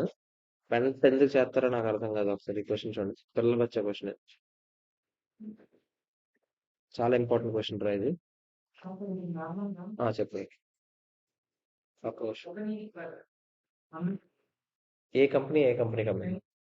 ఉమ్, ఉమ్, ఉమ్. ఓ సబ్సిడరీ పీపీ అది. ఓకే. ఆ, ఓకే. ఈ నుంచి ఇన్వెంటరీ కానీ నువ్వు చెప్పింది ఏంటి? Reverse case. ఇప్పుడు ఎవరెవరికి అమ్మారు చూడు ఒకసారి. నువ్వు చెప్పిన కేసు అయితే అది ఇన్వెంటరీలోనే ఉంటుంది. దాని డిప్రిసియేషన్ ఉండదు. అలాగో నువ్వు వేసి ఉంటావు డిప్రిసియేషన్ అసలు. అయిపోయింది కదా. డిప్రిసియేషన్ క్వశ్చన్ ఎక్కడ వచ్చింది? ఇప్పుడు ఇదే క్వశ్చన్ సబ్సిడరీ పేరెంట్ కి అమ్మితే అన్నావు. అంతేనా? ఇప్పుడు సబ్సిడరీ పేరెంట్ కి అమ్మితే నేను ఆల్రెడీ ఎంతకు చూపించుంటాను? ఇన్వెంటరీ కింద 120కి చూపించుంటాను. అంతేనా? Subsidiary parent కమ్మిందిరా. 100 తాలూకు అసెట్ ని 120కి అమ్మిందిరా. నేను అసెట్ లా చూడను. నువ్వే చెప్పావు కదా పేరెంట్ కంపెనీకి అది ఇన్వెంటరీ అని. నేను మామూలు పర్చేజెస్ లో వేస్తుంటాను. అంతేనా కదా? ఇప్పుడు ఫస్ట్ నేను ఎలిమినేట్ చేసేటప్పుడు 20 ఎలిమినేట్ చేసేస్తాను. ఎక్కడి నుంచి ఎలిమినేట్ చేస్తాను? ఇన్వెంటరీ కాస్ట్ తగ్గిస్తాను. కన్సాలిడేటెడ్ గా సబ్సిడరీ ఒక ప్రాఫిట్ సంపాదించిందా? ఎంత సంపాదించింది ట్రాన్సాక్షన్ లో? 20 ప్రాఫిట్ సంపాదించిందా? అది ఎక్కడేసి ఉంటుంది? అది సబ్సిడరీ బుక్స్ లో. సబ్సిడరీ బుక్స్ లో ఎంట్రీ ఏం పడి ఉంటుంది చెప్పు. Cash 120, to asset 100, to P&L 20 అని వేసి ఉంటుంది. ఇప్పుడు నేను దాన్ని ఎలిమినేట్ చేయాలా? ఇప్పుడు నేను కన్సాలిడేటెడ్ P&L అని వేస్తాను. ఎంత? 20 డెబిట్ కొడతాను. టు ఇన్వెంటరీ వేస్తాను 20. అయిపోయింది. ఆన్సర్ అంతే. ఇప్పుడు 20 వేసానా? ఈ 20 ఎఫెక్ట్ ఎవరికి ఇవ్వాలి? ఇద్దరికి ఇవ్వాలి. పేరెంట్ కి ఎన్సీఏకి ఇవ్వాలి. ఇన్వెంటరీ తగ్గిపోయింది 20. డిప్రిసియేషన్ అనే కాన్సెప్ట్ ఎక్కడ వచ్చింది అసలు?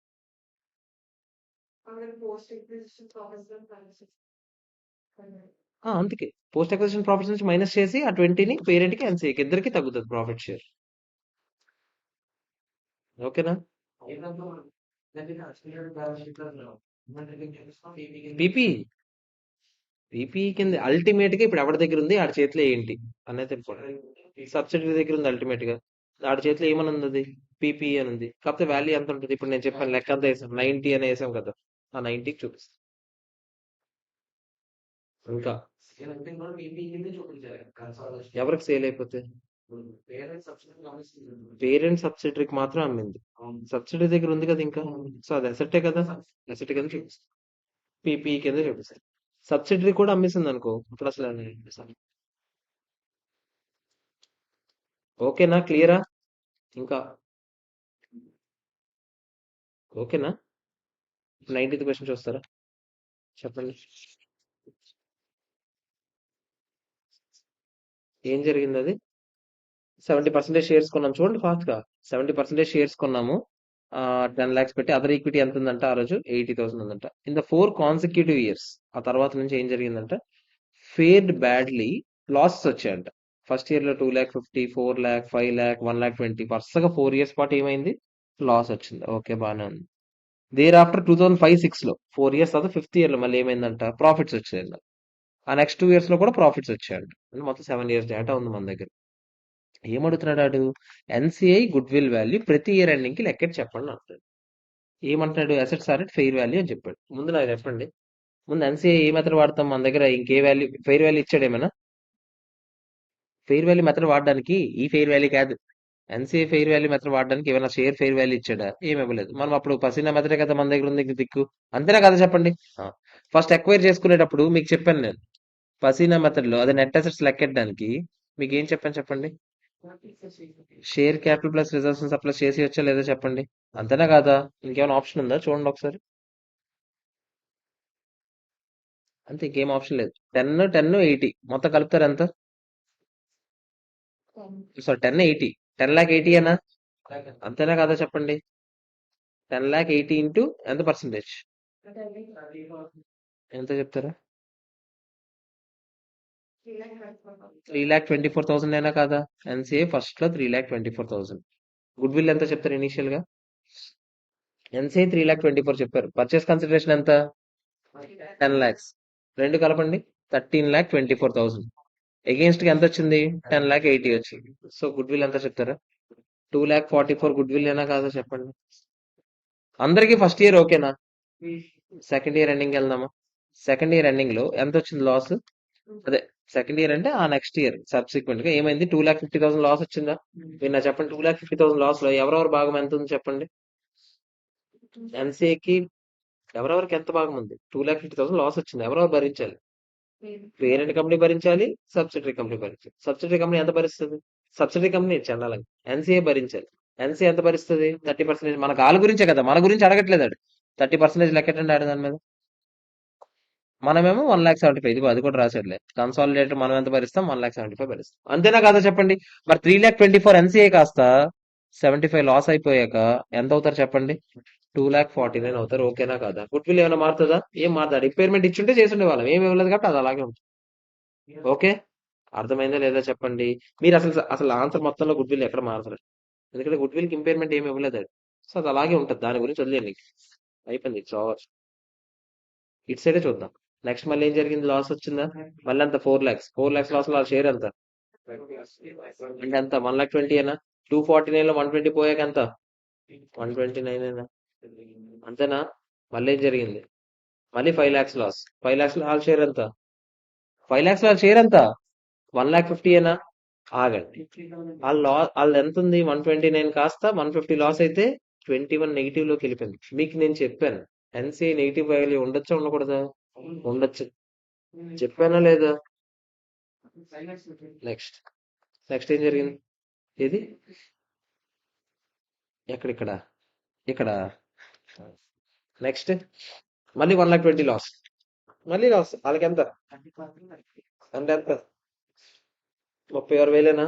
21,000 నెగిటివ్ ఉన్నది కాస్త ఇంకో 36,000 కమ్మడం వల్ల 57,000 నెగిటివ్ వెళ్తుంది. ఓకేనా? తర్వాత ఏం జరిగింది? ఈసారి ప్రాఫిట్ వచ్చింది. ఎంత? 50,000 ప్రాఫిట్ వచ్చింది. 50,000 వాళ్ళ షేర్ ఎంత? 15,000. 57,000 లాస్ ఫిగర్ 15,000 ప్రాఫిట్ వచ్చాక రికవరీ ఎంతకి వెళ్తుంది? ఓకేనా? మళ్ళీ ఏం జరిగింది? 1 lakh ప్రాఫిట్. వాళ్ళ షేర్ ఎంత? 30,000 ఏనా? మళ్ళీ రికవరీ ఎంతకి వెళ్తుంది? 12,000. తర్వాత ఏం జరిగింది? 1,50,000 ప్రాఫిట్. అంటే ఎంత వాళ్ళ షేర్? 45,000. రికవరీ ఎంతకి వెళ్తుంది? అంతే ఆన్సర్. రెండు నోట్లు. 324 ఒక నోటు, 244 ఒక నోటు. పిల్ల పచ్చ క్వశ్చన్. ఇదే మాకు వచ్చినట్టుంది. 8 marks వచ్చినట్టుంది. 8 marks వచ్చినట్టు. అంతే. కాదు, మాకు అసలు యాక్చువల్ గా చైన్ హోల్డింగ్ వచ్చింది. మాకు చైన్ హోల్డింగ్ వచ్చింది, ప్లస్ ఇది కూడా వచ్చినట్టుంది నాకు గుర్తు. ఓకేనా? కదా? అర్థమైందా లేదా చెప్పండి? ఓకేనా? ఫినాల్ మెథడ్ అంటే total share capital plus reserves లోంచి ఎక్స్చేంజ్ షేర్ ఇటు ఫస్ట్ పే చేసేస్తాం. అంతే, ఫెయిర్ వాల్యూ చేంజెస్ ఉంటే చేయాలి. ఫెయిర్ వాల్యూ చేంజెస్ ఆడేమి ఇవ్వలేదు కాబట్టి నేనేం పట్టించుకోలేదు. ఎందుకంటే నెట్ అసెట్స్ మీద పసీనా మెథడ్ అంటే share capital reserves and surplus అనకూడదు. పసీనా మెథడ్ అంటే నెట్ అసెట్స్ లో వాళ్ళ షేర్ ఎంత అని. ఓకేనా? మనకు నెట్ అసెట్స్ డేటా లేనప్పుడు ఏం వాడుకోవచ్చు అని చెప్పాను? Share capital plus reserves and surplus వాడుకోవచ్చు అని చెప్పాను. నెక్స్ట్ దానికి వెళ్దామా? 20th క్వశ్చన్ చూస్తారా? డిటర్మైన్ ఇన్ ఈచ్ కేస్, రకరకాల కేసెస్ అంట, ఒక్కొక్క కేసు. నేను ఒక కేసు చేస్తాను, మిగతావన్నీ మీరు చేసుకోండి. ఓకేనా? Non controlling interest at the date of acquisition using పసీనా మెథడ్. నాకు చెప్పండి, అక్విజిషన్ డేట్ రోజు షేర్ క్యాపిటల్ ఇచ్చాడు, రీటైన్ ఎర్నింగ్స్ ఇచ్చాడు. 1,50,000 ఏనా? 1,50,000లో ఎంత నాన్ కంట్రోలింగ్ ఇంట్రెస్ట్? 10% ఏనా? ఎంత చెప్తారా? First one answer 15,000. ఓకేనా? Good will or gain on bargain purchase ఎంత? 15,000 ఆల్ బ్యాచ్. మనమేమో 1,40,000 పెట్టాం, మొత్తం 1,55,000 పెట్టాం. ఎంతకి అగేన్స్ట్ గా? 1,50,000కి అగేన్స్ట్ గా, అంటే ఇంకా తక్కువ వచ్చాయి. గుడ్ విల్ ఏనా? 1,55,000 పెట్టామా? మనకి ఎంత వచ్చింది? 1,50,000 అసెట్స్ వచ్చాయి కదా. అప్పుడు ఏమవుతుంది ఇంకా? 1,55,000 పెట్టాం మనం. 40 ప్లస్ 15, 1,55,000 ఏనా? 1,55,000 పెట్టాం, 1,50,000 వచ్చింది. అప్పుడు 5,000 గుడ్ విల్ ఏనా? అంతేనా? తర్వాత ఏం అడిగాడు? Amount of holding company share of profit. ఆగండి, ఎన్సిఐ మెథడ్ మనకు డేట్ ఆఫ్ అక్విజిషన్ అడిగాడు, కన్సల్టేషన్ డేట్ రోజు కూడా చెప్పండి అని అన్నాడు. అక్విజిషన్ డేట్ రోజు 15,000, ఓకే. కన్సల్టేషన్ మళ్ళీ ఏమైంది? ప్రాఫిట్స్ వచ్చాయా? ఎంత ప్రాఫిట్స్ వచ్చాయా ఆలోచించుకొని చెప్పండి.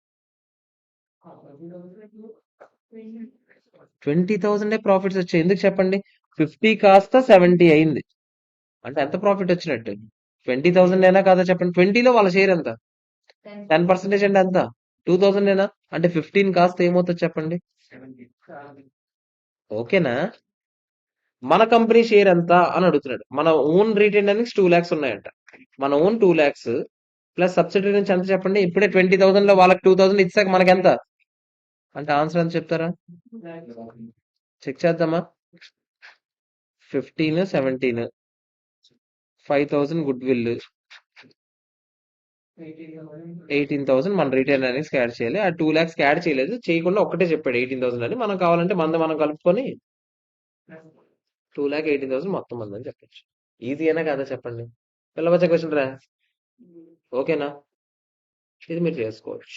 ఓకే, మిగతాది 21 చెప్తారా?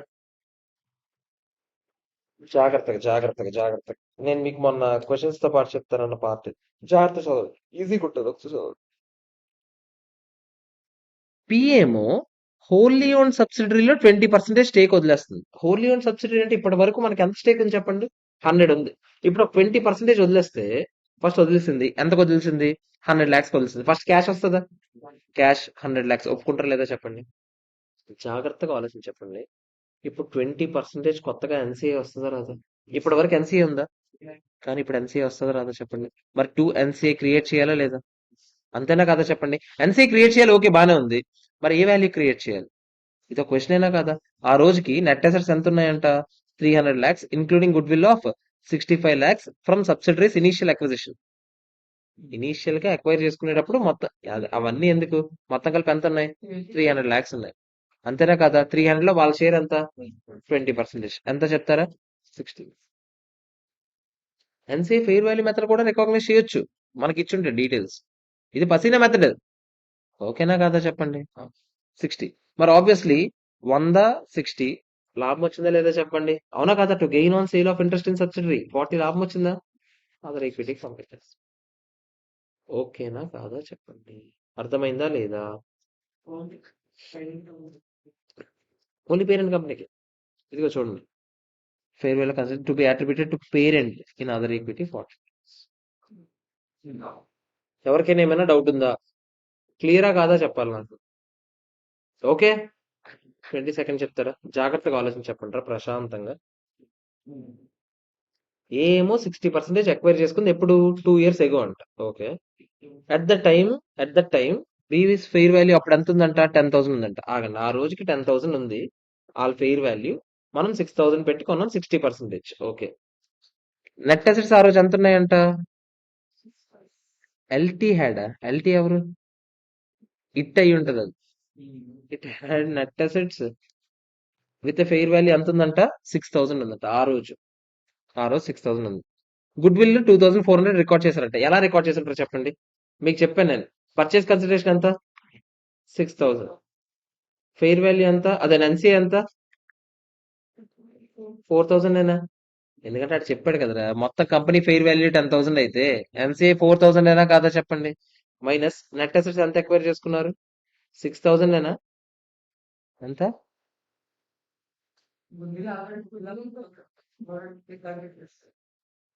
ఓకే, వాడు ఏ మెథడ్ వాడాడు చూడండి. వాడు పసీనా మెథడ్ వాడాడు. అయితే ఎన్సీఏకి పసీనా మెథడ్ వాడాడు. పసీనా మెథడ్ ప్రకారం 6,000 అయితే వాళ్ళు ఎంత చూపిస్తారు చెప్పండి? 40% ఎంత చెప్తారా? అంటే మొత్తం కలిపితే ఎంత? 8,400 మైనస్ 6,000 ఎంత చెప్తారా? 2,400 అయినా గుడ్ విల్. పసీనా మెథడ్ వాడారు. ఓకేనా? అది మనం ఐడెంటిఫై చేయాలి దీంట్లో. వాడు వేరేలా లెక్కెట్టాడు సార్. ఆడేంటి సార్ ఇలా లెక్కెట్టాడు అని అనకండి. ఆడు ఎలా లెక్కెట్టాడు తెలుసా? మీకు చెప్పాను కదా, ఇంకోటి ఉంటది. మనం ఎక్వైర్ చేసుకుంది ఎంత? 6,000. మనం ఎక్వైర్ చేసుకుంది అయితే 6,000 రూపీస్ ఇచ్చే కదా ఎక్వైర్ చేసుకున్నాం. మనకి 6,000 లో మనకి ఎంత షేర్ వస్తుంది? మనకి మాత్రమే 60% అంటే ఎంత చెప్పండి? 3,600. మనకి 3,600 రావడానికి మనం 6,000 ఇస్తున్నామంటే గుడ్ విల్ ఎంత? 2,400. ఇలా లెక్కెట్టిన గుడ్ విల్ ఏమంటారు చెప్పండి? మన గురించి మాత్రమే మనం ఆలోచించుకొని లెక్కెట్టిన గుడ్ విల్. ఆలోచించాలి, ఆలోచించాలి, ఆలోచించాలి. పార్షియల్ గుడ్ విల్ అవుతుంది. ఎందుకు పార్షియల్ గుడ్ విల్ అవుతుంది? ఎందుకు? ఇది ఓన్లీ వాళ్ళకి సంబంధించిన మాత్రమే వాళ్ళు ఆలోచించుకుంటున్నారు కాబట్టి. ఓకేనా కాదా? ఇది పార్షియల్ గుడ్ విల్ అనే ముక్క మీకు తెలియాలి. ఓకే, అర్థమైందా? ఉమ్. తర్వాత చదవండి ఏం జరిగింది. ఎందుకు ఫుల్ వస్తుంది చెప్పు? ఇది ఏం మెథడ్ ఇది? పసీనా మెథడ్. పసీనా మెథడ్ వాడితే ఏ గుడ్ విల్ వస్తుందని చెప్పాను. ఓకేనా కాదా చెప్పండి. ఆ తర్వాత ఏం జరిగింది చూడండి. 1st October 2000 so and so entity A acquires further 20% interest. అంటే స్టెప్ అక్విజిషన్ కన్నా తర్వాత ఇది. స్టెప్ అక్విజిషన్ బిజినెస్ కాంబినేషన్ టైంలో చేసాం. ఎందుకు? అప్పుడు ఎప్పుడు చేసాము? ముందు 30 ఉండేది, తర్వాత 40 కొన్నాము. అంటే 40 ఎక్స్ట్రా ఎప్పుడైతే కొన్నామో అప్పుడే బిజినెస్ కాంబినేషన్ జరుగుతుంది. ఇది బిజినెస్ కాంబినేషన్ కాదు, ఆల్రెడీ మీ కంట్రోల్లోనే ఉంది ఇది. 60 ఆల్రెడీ మీ దగ్గర ఉందా? ఇప్పుడు ఎక్స్ట్రాగా ఇంకో 20 కొన్నారు. అంటే ఎన్సీఏ తగ్గుతుందా లేదా చెప్పండి? ఒకప్పుడు ఎన్సీఏ 40 ఉండేది, ఇప్పుడు ఎన్సీఏ 20 అయిపోద్దా? అంతేనా కాదా చెప్పండి. ఏం జరిగిన తర్వాత? At the time fair value of the entity B ఎంతంట? 20,000 అంట. అండ్ ఎంటిటీ ఏ పేస్ 4,000 ఇచ్చామంట. ఫస్ట్ 2 క్యాష్ అయితే 4,000 పడిపోవాలి. క్లియరా? ఇది ఎవరికైనా అభ్యంతరం ఉందా? చెప్పండి రా. At the time of purchase fair value of entity బీస్ నెట్ అసెట్స్ ఎంత ఉన్నాయంట? 12,000 ఉందంట. క్యారింగ్ వాల్యూ ఆఫ్ ఎన్సీఏ ఎంత ఉందంట? 4,000 ఉందంట. మీరు నాకు చెప్పండి, NCA carrying amount derecognise చేయాలా లేదా చెప్పండి? ఎన్సీఏ మన బుక్స్ లో ఎంతకు చూపిస్తున్నాం? 4,000 చూపిస్తున్నాం. ఇక పైన ఎన్సీఏ తగ్గుతుందా? 4,000 ఎంత తగ్గాలి? సగమే తగ్గాలి. ఎందుకంటే సగమే కదా వాళ్ళ దాంట్లో నుంచి కొనేసాం. 40లో సగం కొనేసాం మనం. అంతేనా? మరి 4,000 లో సగం తగ్గాల. మరి 4,000 లో సగం అంటే 2,000 ఏనా? డిఫరెన్స్ వచ్చిందంటే మీకు ఏం చెప్పాను? అదర్ ఈక్విటీ పంపించి గెయిన్ ఆర్ లాస్. ఇందాక కూడా గెయిన్ వస్తే ఏం చేసా? అదర్ ఈక్విటీ కదా పంపించాం. చదవండి, ఏమేం డౌట్స్ ఉన్నాయో నాకు అడగండి ఇప్పుడే. మీ డౌట్స్ నాకు అడగండి.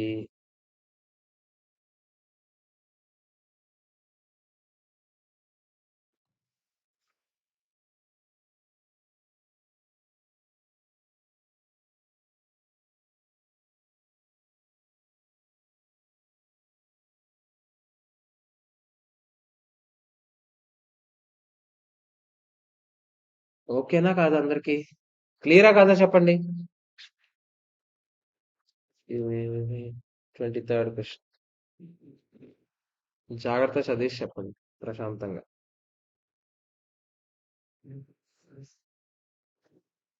10% additional shares of it, 70% subsidiary. అంటే మళ్ళీ అది ఏమవుతుంది చెప్పండి? ఎన్సీఏ తగ్గుతుందా? Following relevant information changes in NCA ఏదో చెప్పాడు. సెపరేట్ ఫైనాన్షియల్ స్టేట్మెంట్స్ లో ముందు మనం కొన్నది ఎంతకో చెప్తున్నాడు. 70% ఇనీషియల్ గా 40,000 కొన్నాం. ఇదే కదా మనకి ఇప్పుడు ఇంపార్టెంట్. 2,600 టు క్యాష్ ఎంత పడుతుంది? డైరెక్ట్ గా ఇవ్వలేదు చూసారా? సెపరేట్ ఫైనాన్షియల్ స్టేట్మెంట్స్ లో మీకు చెప్పానా? డైరెక్ట్ గా ఎవరా పర్చేస్ కన్సిడరేషన్? వాళ్ళ సెపరేట్ ఫైనాన్షియల్ స్టేట్మెంట్స్ లో ఇన్వెస్ట్మెంట్ లాగా కనిపిస్తుంది అని చెప్పానా లేదా? ఆ 2,600 పెట్టినోడు ఆడు ఏమనుకుంటాడు? 2,600 ఈ కంపెనీలో ఇన్వెస్ట్మెంట్ పెట్టాను అని అనుకుంటాడు. అదే కదా మనకు పర్చేస్ కన్సిడరేషన్ 10% కి. అవునా కదా చెప్పండి. కన్సాలిడేటెడ్ ఫైనాన్స్ స్టేట్మెంట్స్ లో ఎన్సీఏ వాల్యూ ఎంత ఉంది? 6,600. ఇది ఎంత పర్సెంటేజ్ ది? కానీ ఇప్పుడు అందులో ఒక 10 తీసేయాలా? అంటే 1/3 తీసేయాలా లేదా చెప్పండి? 6,600 లో 1/3 ఎంత చెప్పండి? 2,200 అయినా? 2,200 మైనస్ చేసి డిఫరెన్స్ అంతా మీకు ఏం చేయమని చెప్పాను? Other equity constitution. ఈజీ అయినా కాదా చెప్పండి? అర్థమైందా లేదా? Should goodwill be adjusted for the చేంజా అని అడుగుతున్నాడు. ఆగండి. గుడ్ విల్ అడ్జస్ట్ చేయడానికి మనకు అసలు ఏమైనా సంబంధం ఉందా ఇది? గుడ్ విల్ కి దీనికి ఏమైనా సంబంధం ఉందా? లేదు. ఓకేనా కాదా? ఒకసారి జాగ్రత్త చూడండి. Where proportion of equity of NCA changes then group shall adjust controlling and non controlling interest and any difference ఏం చేయాలి? మీకు చెప్పాను కదా, attributed to parent in other equity. Consolidated goodwill is not adjusted. ఓకేనా కాదా? అర్థమైందా లేదా? Good will కలగడానికి అసలు ఇక్కడ ఎక్కడ స్కోప్? ఓకేనా? 24 చెప్తారా? 24th question please. 70% ఎక్వైర్ చేసాం. అప్పుడెప్పుడు ఫెయిర్ వాల్యూ ఎంత ఉండేదంట? 200 lakhs ఉండేదంట net assets. Okay. Made a profit of 100 lakhs profit చేసుకున్నామంట. B limited. ఓకే. ఆ తర్వాత ఇయర్ లో, సబ్సిక్వెంట్ ఇయర్ లో ప్రాఫిట్ వచ్చింది సబ్సిడరీకి. ఎంత వచ్చిందంట? 100 lakhs వచ్చింది. ఓకే. అందులో మన షేర్ 70%, అది గుర్తుపెట్టుకోండి. తర్వాత రకరకాల అసెట్స్ ఇచ్చాడు, ఇవన్నీ ఇచ్చాడు. మనకి ఏం అడుగుతున్నాడు? A limited acquired another 10% stake, 32 lakhs కొన్నాం. ప్రపోర్షనేట్ గా ఎన్సీఐ క్యారింగ్ అమౌంట్ ఎంత ఉందంట? 30 lakhs ఉందంట. ఆడే చెప్పాడు proportionate carrying amount of NCI ఎంత? 30 lakhs. Show the individual and consolidate balance sheet immediately after the change in NCI అని అడుగుతాడు. ఫస్ట్ మనం బిఫోర్ ద చేంజ్ చూద్దామా? అసలు పీపీ 627 200 కలుపుతాం. అంతేనా కదా చెప్పండి? అంతేనా కాదా? ఏంటిది? Good will. ఇది గుడ్ విల్ 10. గుడ్ విల్ 10 అలాగే ఉంటది. అంతేనా కదా చెప్పండి? ఇది కూడా 827 అలాగే ఉంటుంది. జాగ్రత్తగా ఆలోచించండి. ఇన్వెస్ట్మెంట్స్ అని మనం చూపిస్తున్నాం. ఎంత చూపిస్తున్నాము? 150 చూపిస్తున్నాం. ఆ ఇన్వెస్ట్మెంట్ కాస్త ఇంకో 32 పెరుగుతుందా లేదా చెప్పండి? కొత్తగా కొన్నాం కదా. ఇండివిజువల్ బుక్స్ లో అడుగుతున్నాను. 182 అవుతుందా? కానీ అదే ఇన్వెస్ట్మెంట్స్ కన్సాలిడేట్ బుక్స్ లో కనిపిస్తుందా? మీకు చెప్పాను నేను కనిపించదని. మనలో మనలో మనం ఇన్వెస్ట్ చేసుకోవడం ఎట్లా చండాలంగా? అలాంటివి ఏమి ఉండవు. మనం ఆల్రెడీ ఆల్రెడీ ఎక్కడ చూపిస్తాం? వాళ్ళ అసెట్స్ లైబిలిటీస్ చూపిస్తున్నాం కదా. అంతేనా కాదా? క్యాష్ ఎంత ఉంది ఇండివిజువల్ గా? 200 ఉంది. మరి 32 ఇచ్చామా ఇప్పుడే? అవునా కదా? 232 పోయి 168 అవుద్దా? వాళ్ళది ఎంత ఉంది? 30 ఉందా? క్లోజింగ్ ఎంత ఉంటుంది? రెండు క్యాష్లు కలిపేస్తాం 198. అంతేనా కాదా చెప్పండి? వెంటనే మీకు డౌట్ రావచ్చు. ఏమని డౌట్ రావచ్చు? సార్ నేను 32 క్యాష్ ఇచ్చాను, ఇచ్చింది ఆడికే కదా, మరి వాడి దాంట్లో యాడ్ చేయాలి కదా. ఆలోచించి చెప్పండి నాకు. నేను అడిగిన డౌట్ మీకు అర్థమైందా? నేను ఏమంటున్నానంటే, ఇది బిఫోర్ ఈ అక్విజిషన్ కన్నా ముందు బ్యాలెన్స్ షీట్ ఇచ్చాడు. ఎంత ఇచ్చాడు? 200 ఈడిది, 30 ఈడిది. Before this 10% acquisition. ఇప్పుడు ఈడేమో ఈడికి క్యాష్ ఇస్తాడు కదా 32. మరి ఆ 32 ఒక దాంట్లో తగ్గితే ఇంకోటి దాంట్లో పెరగాలి కదా అనేది నా డౌట్. నేను అడుగుతున్న డౌటా కరెక్టా రాంగా చెప్పాలి నాకు. ఆ?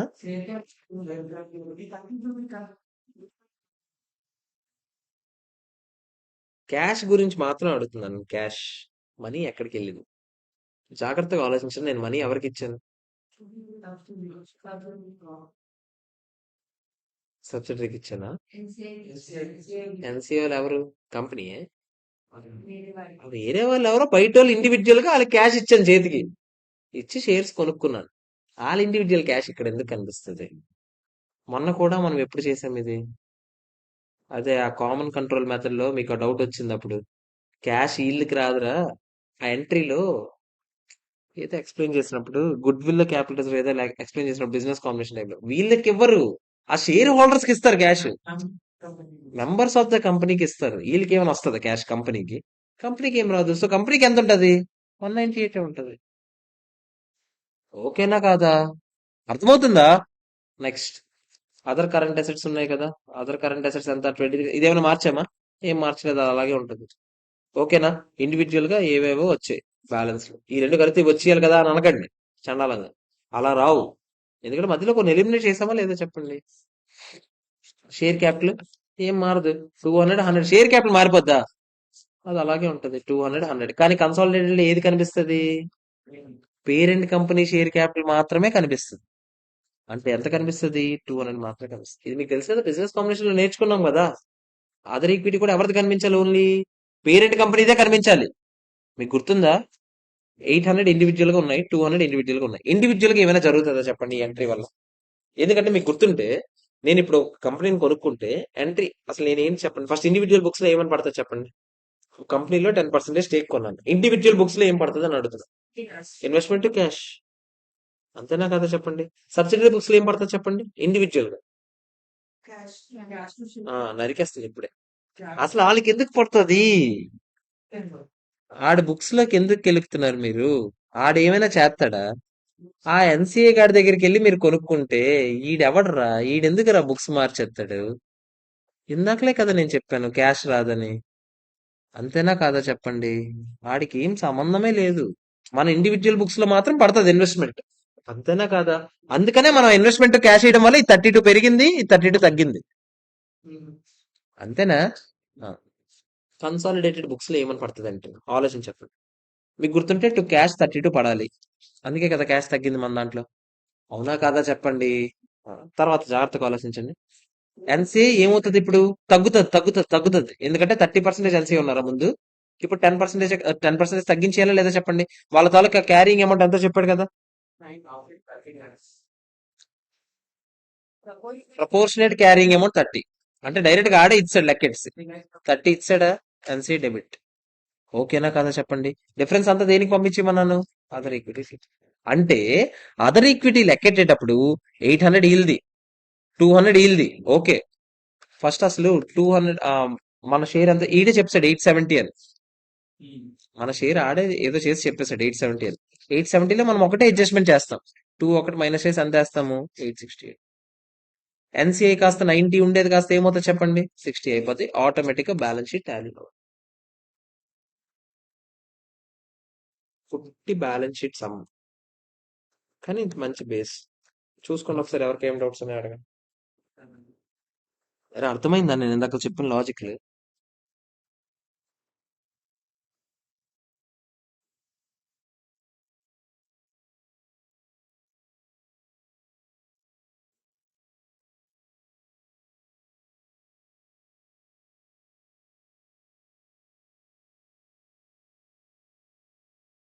ఓకేనా అందరూ? నెక్స్ట్ దానికి వెళ్దామా? 25 చెప్తారా? 25. ఓకే, చెప్పచ్చు. 25 చూడండి, జాగ్రత్తగా చూడండి. రివర్స్ కేసు ఇది. జాగ్రత్తగా ఆలోచించుకొని ట్రై చేసి అందరూ ఎంట్రీ ఎంత వస్తుంది, ఏం వస్తుంది నాకు చెప్పాలి. 100% సబ్సిడరీ, బాగానే ఉంది. Fair value of subsidy net assets 8 lakhs అప్పుడులో. ఓకే. పేరెంట్ ఇప్పుడు 40% అమ్మేస్తుంది టూ అవుట్ సైడర్స్ కి. ఆబ్వియస్లీ ఇప్పుడు ఏం క్రియేట్ అవుతుంది చెప్పండి? ఎన్సీఏ క్రియేట్ అవుతుంది. ఓకే. పేరెంట్ స్టిల్ 60% ఉంచుకుంది, బాగానే ఉంది.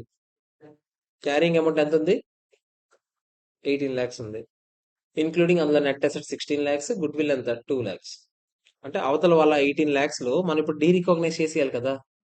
అంతేనా కదా చెప్పండి. జాగ్రత్తగా ఆలోచించని చెప్పండి. ఎంట్రీ ఆఫ్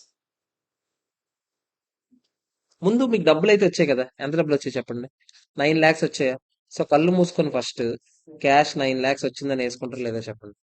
అంతేనా కాదా? జాగ్రత్తగా ఆలోచించి చెప్పండి. ఎన్సీఐకి ఎంత ఇవ్వాలి?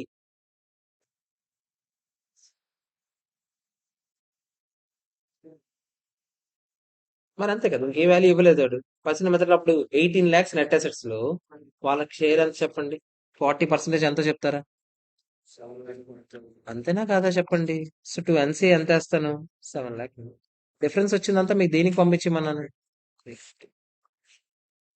ఓకేనా కాదా చెప్పండి. అర్థమైందా లేదా? ఓకేనా కాదా? ఆడు ఇలా చూపించాడు అనమాట. ఇండివిజువల్ బుక్స్ లో ఏమవుతుందో చెప్తారా నాకు? ఇండివిజువల్ బుక్స్ లో ఎవరి బుక్స్ లో? ముందు పేరెంట్ చెప్పండి. పేరెంట్ బుక్స్ లో ఏం జరుగుతుందో చెప్పండి. ఆడు ఇన్వెస్ట్మెంట్ అని ఎంతకు చూపించుంటాడు? స్టార్టింగ్ లో ఎప్పుడో చూపించుంటాడు. ఎంతకు చూపించుంటాడు చెప్పండి. అప్పుడు ఎప్పుడో పెట్టాడు కదా కంపెనీలో డబ్బులు, 10 లక్షలు పెట్టాడా? అది 100% డబ్బులు. మరి 40% కి ఎంత పెట్టి ఉంటాడు అని అనుకుంటాడు వాడు? 4 lakhs పెట్టినట్టు. ఇండివిజువల్ బుక్స్ లో రా, వాడు సొంత బుక్స్ లో ఫస్ట్ ఎంట్రీ ఏంటి? ఇన్వెస్ట్మెంట్ క్యాష్ ఎంత? 10. అంతే అయిపోయింది. ఆడు ఇంకేం ఏంటి ఎంట్రీ. మరి ఇప్పుడు అమ్మేసాడా? అమ్మేసినప్పుడు ఎంత వచ్చింది? ఎంత వచ్చింది? 9 lakhs వచ్చిందా? అవునా కాదా? 9 lakhs లోని 100% 10 lakhs కొంటే 40% ఎంత కొన్నట్టు? సో 9 lakhs మైనస్ 4 lakhs ఎంత? 5 lakhs. ఏమవుతుంది ఆడికి? గెయిన్ అవుతుంది. ఆడ ఎంట్రీ వ్యవస్థ చెప్పనా? ఇండివిజువల్ గా క్యాష్ ఎంత? 9 lakhs. టు ఇన్వెస్ట్మెంట్ ఎంత? 4 lakhs. టు పిఎండ్ఎల్ ఎంత? ఆడ ఎంట్రీ రాసుకోండి. అది కూడా ఇవ్వలేదు, అది కూడా రాసుకోండి.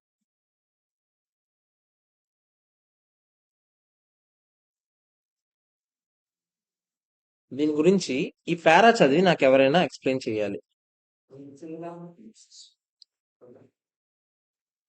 చాలా చాలా ఇంపార్టెంట్. నేను పసీనా మెథడ్ వాడియండి అని ప్రస్తుతానికి చెప్పాను కదా, దానికి వెనకతలో ఒక అంతరార్థం ఉంది. ఒకసారి అది చదివి నాకు చెప్పాలి ఎవరైనా.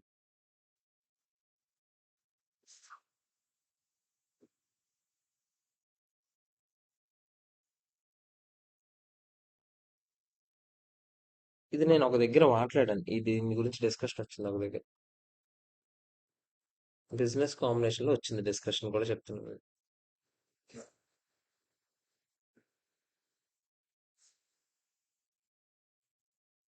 ఏంటో చెప్తారా? ఓకే. ఉమ్, ఓకే.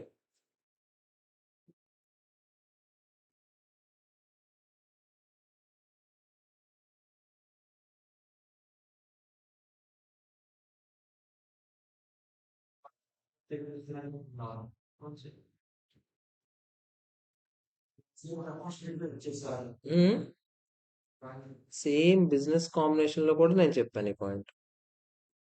మీకు ఏదైనా ఒక పర్టికులర్ కంపెనీని కొనడం వల్ల, అమ్మడం వల్ల మీ ఓనర్షిప్ చేంజెస్ ఏం మారట్లేదు అనుకోండి, అప్పుడు ఆ డిఫరెన్సెస్ అన్నింటినీ మీరు డైరెక్ట్ గా అదర్ ఈక్విటీలో చూపించుకోవచ్చు. ఓకేనా? ఇక్కడ మీరు చూస్తే మనం డైరెక్ట్ గా అదర్ ఈక్విటీకి పంపించేస్తున్నాం ఇందాకల నుంచి. ఎందుకు పంపిస్తున్నాం తెలుసా? ఇందాకల నుంచి మీరు చూస్తే నేను ఎక్స్ట్రాగా కొంటున్నానే గానీ ఫస్ట్ టైం కొనట్లేదు నేను. మీకు గుర్తుందా? ఆ కంపెనీలో కంట్రోల్ ఉన్న తర్వాతే నేను మళ్ళీ కొనుక్కుంటున్నాను. అంతేనా కదా చెప్పండి? లేదా ఆ కంపెనీలో కంట్రోల్ ఉన్నదాన్ని నేను అమ్మేటప్పుడు కంట్రోల్ పోతుందా నాకేమైనా? ఇందాక నుంచి పోవట్లేదు.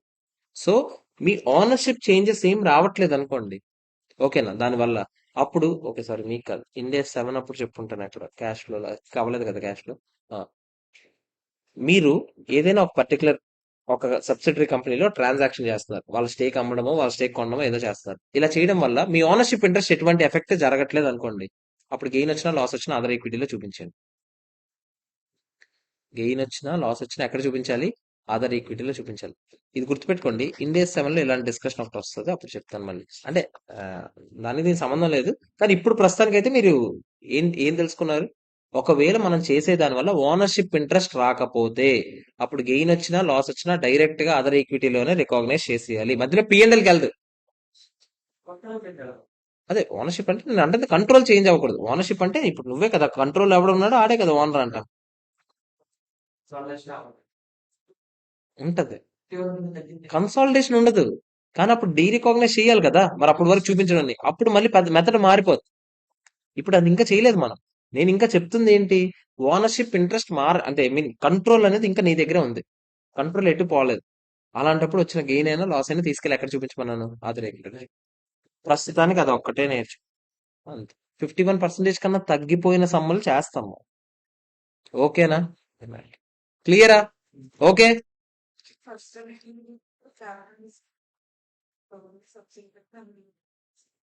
ఫస్ట్ టైం ఎఫెక్ట్ అప్పుడు మామూలుగా ఫస్ట్ టైం ఎఫెక్ట్ అప్పుడు బిజినెస్ కాంబినేషన్ ఏం చెప్పింది? ఒక టైం కొనుక్కుంటున్నారు ఒక కంపెనీలో, కొనుక్కునేటప్పుడు ఏం చేస్తాం చెప్పండి? ఆబ్వియస్లీ మళ్ళీ అన్ని మెజర్ చేస్తాము. గుడ్ విల్ లో క్యాపిటల్ రిజర్వ్ వస్తుంది, అప్పుడు గుడ్ విల్ లో క్యాపిటల్ రిజర్వ్ చూపించుకుంటాము.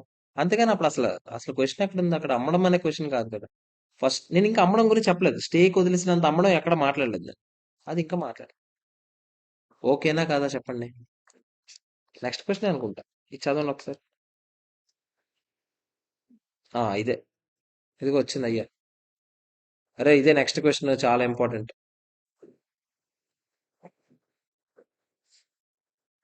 నాకు ఆన్సర్ కూడా చదివి ఏం అర్థమైందో మీకు చెప్పండి. ఈడు ఏం చేస్తున్నాడు ఈసారి 30% అమ్ముతున్నాడు. Okay sorry, wholly own subsidy ఈసారి కూడా మన దగ్గరే కంట్రోల్. నేను 70లో 30 అమ్మేసాడేమో అనుకున్నాను. 100లో 30 అమ్మాడు, ఇంకా 70 ఉంచుకున్నాడు. ఓకే, జాగ్రత్త చూడండి. At the time of sale carrying value of subsidiary net assets ఎంత ఉన్నాయంట? 1300 crores. గుడ్ విల్ కూడా ఉందంట 200 crores. That arouse on subsidiaries acquisition. Okay. Initially accounted for NCA representing present ownership interest in the subsidiary at fair value, and it recognized subsequent changes in NCA in the subsidiary at NCA proportionate share in aggregate net tangible asset and associated goodwill. ఆడు చెప్పకపోయినా మనం అదే చేద్దాం. అంతేనా కదా చెప్పండి. 1300 కోట్లలో వాళ్ళ షేర్ ఎంత ఇప్పుడు? 30% ఏనా అంటే ఎంత చెప్పండి?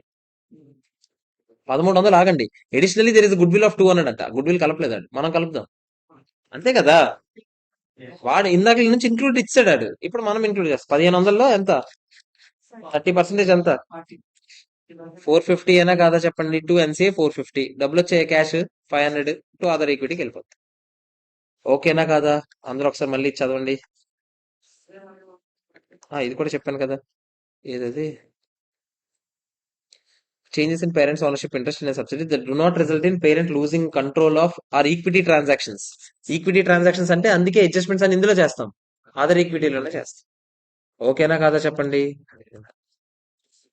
అందుకే thus changes in ownership interest that do not result in loss of control, do not impact goodwill. Goodwill ఏం ఎఫెక్ట్ చేయట్లేదు. అందుకే మనం అసలు ఎక్కడైనా గుడ్ విల్ గెలుపుతున్నామా? ఇప్పటి వరకు గెలికామా ఎప్పుడైనా?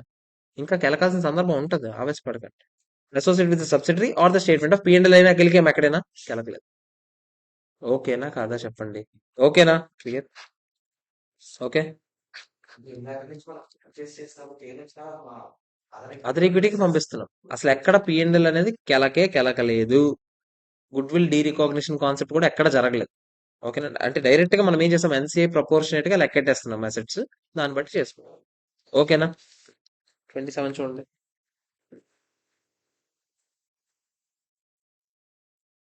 Results direct retain earnings.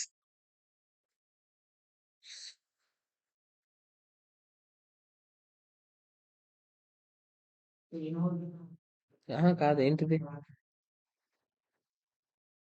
ఏంటిది అసలు?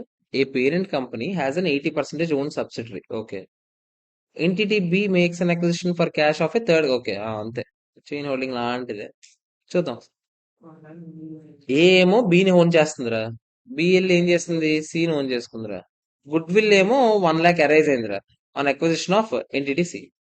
How should that goodwill be reflected in the consolidated financial statements of entity ఏ?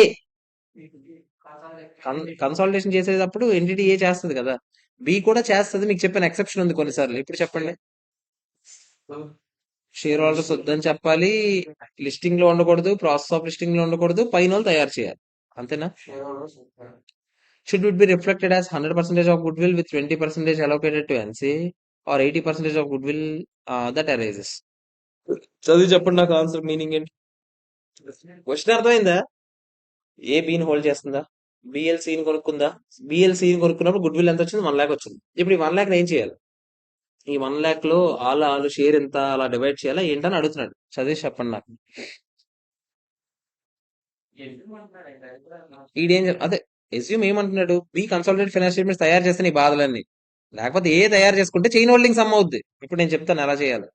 అది ఇంకా కాదు, ఇప్పుడు బికి సొంతంగా తయారు చేసుకుంటే అప్పుడు ఏమవుతుంది? ఇక్కడ చూడండి.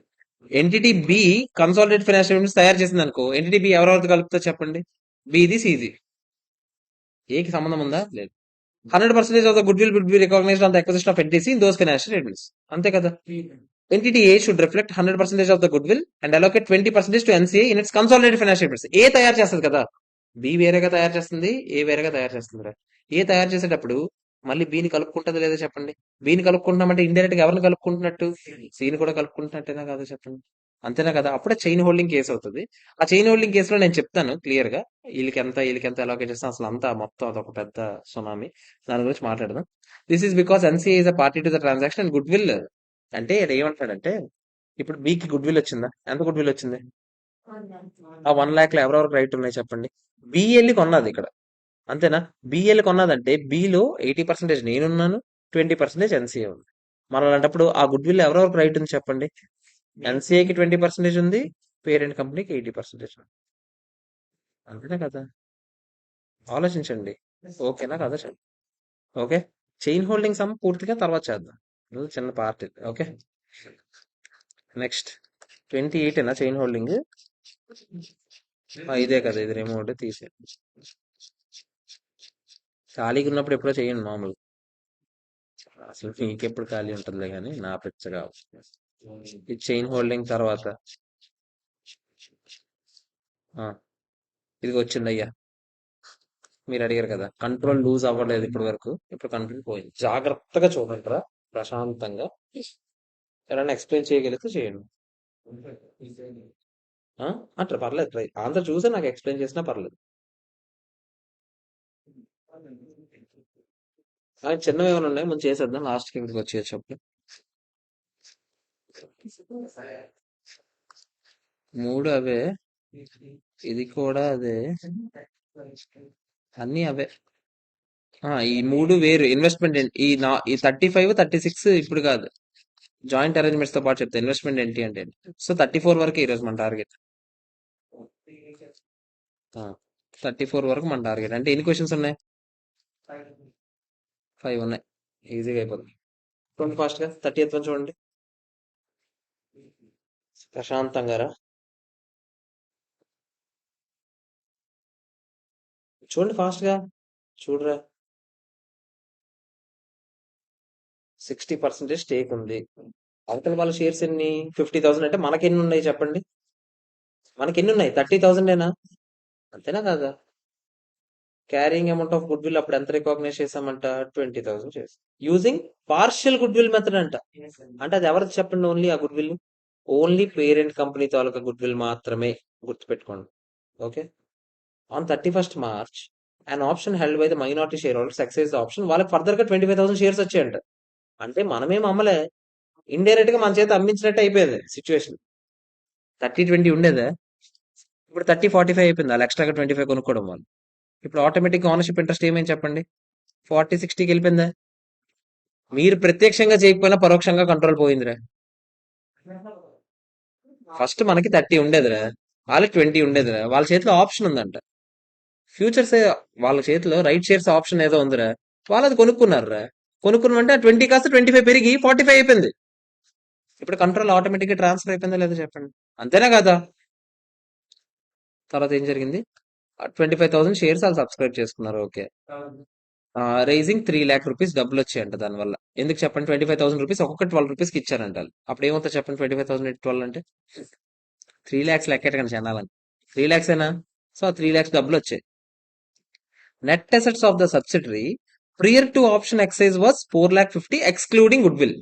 జాగ్రత్తగా ఆలోచించండి. 4,50,000 గుడ్ విల్ లేకుండా నెట్ అసెట్స్ అంట. ఓకే, బానే ఉంది. ఇంకా calculate gain or loss of interest in subsidiary due to option excised by minority shareholder వల్ల మీరు ఏంటి లెక్కెట్టండి అని అడుగుతారు. జాగ్రత్తగా ఆలోచించండి. ఫస్ట్ బిఫోర్ ఏంటో పరిస్థితి చూద్దాం. బిఫోర్ 60-40 ఏనా? అవునా కదా? అలాంటప్పుడు మొత్తం బిఫోర్ ఎన్ని షేర్స్, బిఫోర్ ఎంత ఉండేది చెప్పండి? 4,50,000 అయినా కదా చెప్పండి? 4,50,000లో ఎవరిది? మనది 60, వాళ్ళది 40. అదేంటి సార్, గుడ్ విల్ కూడా ఉండేది. గుడ్ విల్ ఎవరిది? ఓన్లీ నీదే. ఇది కూడా ఇందులో కలిపి పంచేస్తావా? అది ఇందులో కలిపి పంచుతావా? అది ఓన్లీ నీ గుడ్ విల్ రా, నీకెందుకు రాలతోని? అంతేనా? ఈ 450 మాత్రం ఎవరిది? ఇద్దరిది. అంతేనా కదా చెప్పండి? అర్థమవుతుందా నేను అంటుంది? అది కాకుండా పంచుకోండి అంటున్నాను. 270, 180 అయినా. తర్వాత ఏం జరుగుతుంది చూడండి. 450 అసెట్స్ కాస్త పెరుగుతుందా తగ్గుతుందా? ఏం జరుగుతుందో చెప్పండి? పెరుగుతుంది. ఎందుకు పెరుగుతుందో చెప్పాలి నాకు. కొత్తగా వచ్చిన షేర్ హోల్డర్స్ క్యాష్ ఇస్తారా? ఎవరికి ఇస్తారు? సబ్సిడరీ కంపెనీకే కదా క్యాష్ ఇస్తారు. అవునా కాదా? సబ్సిడరీ కంపెనీకి క్యాష్ వచ్చిందా? క్యాష్ వస్తే నెట్ అసెట్స్ ఏమవుతాయి? పెరుగుతాయా లేదా చెప్పండి? అంటే 450 నెట్ అసెట్స్ కాస్త ఎంత అవుతాయి చెప్పండి? 750 అవుతాయా లేదా? అంతేనా కాదా చెప్పండి? ఈ 750లో ఈసారి స్టేకులు మారిపోయి నాకెంత వాళ్ళకెంత? నాకు 40, వాళ్ళకి 60. లెక్కెడతారా? 300, 450 అయినా కాదా చెప్పండి? అంతేనా కాదా చెప్పండి? ఓకేనా కాదా? ఇప్పుడు మీరు మొత్తానికి కలిపి మీ చేతిలో ఎంత మిగిలింది? ఇప్పుడు మీ చేతిలో ఎంత మిగిలింది? అదే 40% స్టేక్ అయినా మిగిలింది. ఇప్పుడు ఆలోచించండి, గెయిన్ ఆర్ లాస్ ఎలా లెక్కెడతారు? జాగ్రత్తగా ఆలోచించండి. చెప్పు. 450 300 ప్లస్ చేశాను. ఉమ్, 750 మళ్ళీ వాళ్ళకి షేర్ ఏంటి ఆ 750 కంపెనీది? కంపెనీ దాంట్లో ఎవరో ఒక షేర్ ఉంది. 40% ఆల్ది, 60% నాది. క్యాష్ అంతే కదా. క్యాష్ వాళ్ళ దగ్గర నుంచి వచ్చిందిరా. ఓకే, ఒప్పుకుంటాను. ఇప్పుడు ఏంటైతే మొత్తం నెట్ అసెట్స్ కంపెనీలోనే ఉన్నాయి కదా. కంపెనీలో వాళ్ళదే కదా కంపెనీ 60%. వాళ్ళు 60% కంపెనీ, నాది 40%. క్యాష్ కావాలి. మనం నువ్వెందుకు వదులుకున్నావు? నువ్వేంటి వదులుకున్నావు? అది గుడ్. నీ షేర్లు ఏమైనా వదులుకున్నావు నువ్వు? నువ్వు 30,000 ఉన్నాడు, 30,000 గానే ఉన్నావు. వాళ్ళు ఎక్స్ట్రాగా కొనుక్కున్నారు కానీ నువ్వేం పీకలేదు ఇక్కడ. అర్థమైందా? ఇప్పుడు జాగ్రత్తగా ఆలోచన చెప్పండి. షేర్ క్యాపిటల్ ఎందుకు ఇంక్రీజ్? ఎవరి దాంట్లో? ఎవరి దాంట్లో? ఓవరాల్ గా నరికేస్తుంది. ఓవరాల్ గా అంటే కన్సాలిడేటెడ్ ఫైనాన్షియల్ స్టేట్మెంట్స్ లో ఓన్లీ ఎవరి షేర్ క్యాపిటల్ కనిపిస్తుంది? పేరెంట్ కంపెనీ షేర్ క్యాపిటల్ కనిపిస్తుంది. ఎందుకు ఓవరాల్ గా ఇంక్రీజ్ అవుతుంది? కదా గుడ్. మా జడ్డి కన్సాలిడేటెడ్ ఫైనాన్షియల్ స్టేట్మెంట్స్ కలిపేటప్పుడు నేనేం చెప్పాను బిజినెస్ కాంబినేషన్ లో అన్ని అసెట్స్ అన్ని లైబిలిటీస్ కలపండి. మన షేర్ క్యాపిటల్ కల్పిస్తుందా? కలపకూడదు కదా. మరి ఎక్కడ మారుతుంది నీకు? పేరెంట్ కంపెనీ షేర్స్ ఇచ్చిందా? ఎవరెవరికి షేర్స్ ఇచ్చారు? సబ్సిడరీ కంపెనీ వాళ్ళ మైనారిటీ షేర్ హోల్డర్స్ కి షేర్స్ ఇచ్చింది. నీకేం సంబంధం? అంతేనా కాదా చెప్పండి. పేరెంట్ కంపెనీ షేర్ క్యాపిటల్ ఎందుకు మారుతుంది? సబ్సిడరీ కంపెనీ షేర్ క్యాపిటల్ మారుతుందా? మారుతుంది. అయినా కూడా కన్సాలిడేషన్ లో అలాంటివన్నీ చూపిస్తామా? చూపించు. జాగ్రత్తగా ఆలోచించుకొని చెప్పండి. కన్సాలిడేషన్ లో మనం ఓన్లీ నెట్ అసెట్స్ తీసుకున్నాం. అంతే, నెట్ అసెట్స్ తీసుకో. ఇప్పుడు మీరు నాకు చెప్పండి, ఇప్పటి వరకు మీరు వాళ్ళకు ఓనర్ అవునా కదా చెప్పండి. ఇంతకు ముందు వరకు ఓనర్ అయినా, ఓనర్ అయినప్పుడు మీరే ఎన్సీఏ చూపించారు, మీరే వాళ్ళ తాలూకు అసెట్స్ అన్ని చూపించారు, అవునా కదా చెప్పండి. ఇప్పుడు అవన్నీ ఉండవా? ఇంక మీరు వాళ్ళకి ఓనరా? వాళ్ళ నెట్ అసెట్స్ అన్ని డీరికాగ్నైజ్ చేసేయాలా లేదా చెప్పండి. అంతేనా కాదా? వాళ్ళ నెట్ అసెట్స్ అన్ని మీరు క్రెడిట్ కొట్టేయాలి అంటున్నాను. నేను 2 నెట్ అసెట్స్ అని కొట్టాలంటున్నాను. ఎందుకు? ఎందుకంటే ఇప్పుడు వరకు మీరు వాళ్ళ ఓనర్ కాబట్టి అన్ని కల్పించుకున్నారు. ఇకపైన మీరు వాళ్ళకి ఓనరా? నేను కన్సాలిడేటెడ్ ఫైనాన్షియల్ స్టేట్మెంట్స్ లో మాట్లాడుతాను. ఇకపైన కన్సాలిడేషన్ ఇదే లాస్ట్ టైం. మరి ఉండదు కన్సాలిడేషన్. ఎందుకు ఉంటది కన్సాలిడేషన్ చెప్పండి? మీరు ఓనర్ కాకపోయినప్పుడు మరి అవన్నీ క్లోజ్ చేయాలి కదా. 2 నెట్ అసెట్స్ అన్ని క్రెడిట్ కొట్టేస్తామా లేదా చెప్పండి. ఎంత నెట్ అసెట్స్? 450 అయినా ఒకప్పుడు వరకు ఉండేవి 450 అయినా కాదా చెప్పండి. అవన్నీ క్లోజ్ అయిపోవాలి ఇప్పుడు.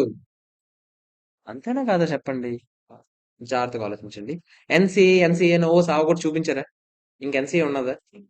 అసలు మనమే ఎన్సీఏ అయిపోయాం ఇంకోళ్ళకి. మనకి ఇంకేంటి ఎన్సీఏ కడితే గుట్టు. ఇప్పుడు ఆ ఎన్సీఏ క్లోజ్ చేయాలంటే డెబిట్ కొట్టాలా లేదా చెప్పండి. అంతేనా కాదా? ఎన్సీఏ ఎంత వాల్యూ చూపిస్తున్నారు? ఎక్కడ చెప్పాడు? ఎక్కడ చెప్పాడు? ఇక్కడ చెప్పాను. అదర్ పార్టీ షేర్ 180 ఏనా? అవునా కదా చెప్పండి. 180 ఏనా కదా వాళ్ళది? 180. క్లియరా? తర్వాత మనం ఇంకా గుడ్ విల్ ఒకటి చూపిస్తున్నామా లేదా చెప్పండి ఎప్పటి నుంచో. ఆ గుడ్ విల్ ఓన్లీ ఎవరిది? మరి ఇంకా గుడ్ విల్ ఉందా? కంపెనీయే లేదు. గుడ్ విల్ ఉంటుందా? ఆ గుడ్ విల్ కూడా క్లోజ్ చేసేయాలా లేదా? సరే ఎందుకు సార్ ఈ నెట్ అసెట్స్ లో లేదా? లేదు. ఆ 450 including goodwill, excluding goodwill? అందుకేనంటే గుడ్ విల్ వేసాను 50. ఓకేనా కదా చెప్పండి. అర్థమైందా లేదా? ఇవన్నిటికి గాను ఏం జరుగుతుంది చెప్పండి. మీకు ఆ కంపెనీలో మహా అయితే ఆగండి, ఇది జరిగింది యాక్చువల్ గా. అంటే మీరు 450 20 మైనస్ 180 ఎంత చెప్తారా? 450 ప్లస్ 20 మైనస్ 180 ఎంత చెప్తారా? 290 అయినా కాదా చెప్పండి. అంతేనా కాదా? నేను ఏమడుగుతున్నాను రా, just net assets plus good will 470 రా.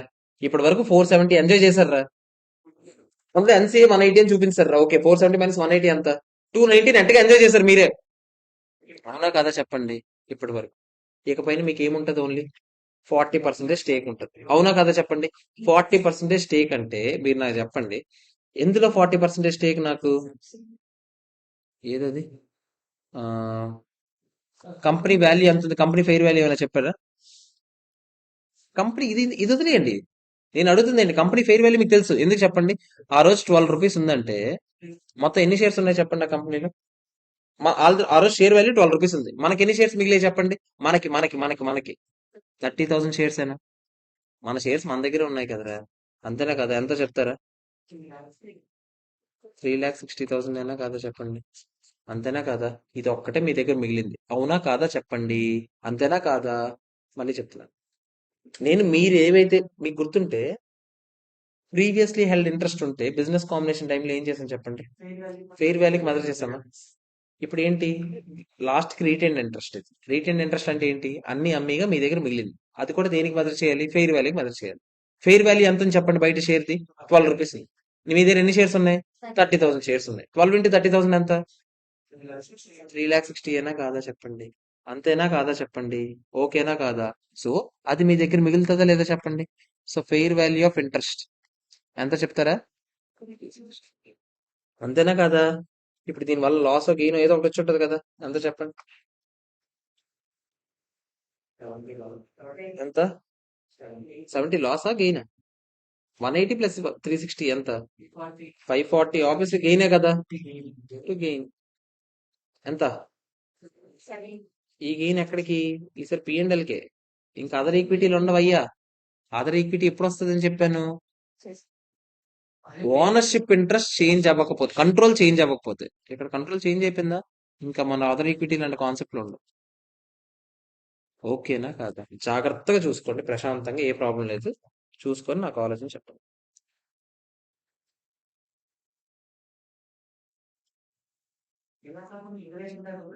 ఇది ఎంట్రీయే కదా, ఎగ్జామ్ లో ఎంట్రీ వేస్తానంటున్నా, వేసుకోవచ్చు. ఇలా ఎక్కేదానికి ఇలా రేస్ చేయకపోయాడు, మనం ఎంట్రీ కావాలంటే చూపించుకోవచ్చు. ఒక్క నిమిషం ఉంటారా, నేను ఆ థీరీ బుక్ లో ఉన్న పార్ట్ అది వదిలాం కదా, అది ఒకసారి డిస్కస్ చేసి పేజ్ నెంబర్ నాకు చెప్తారా. ఆ,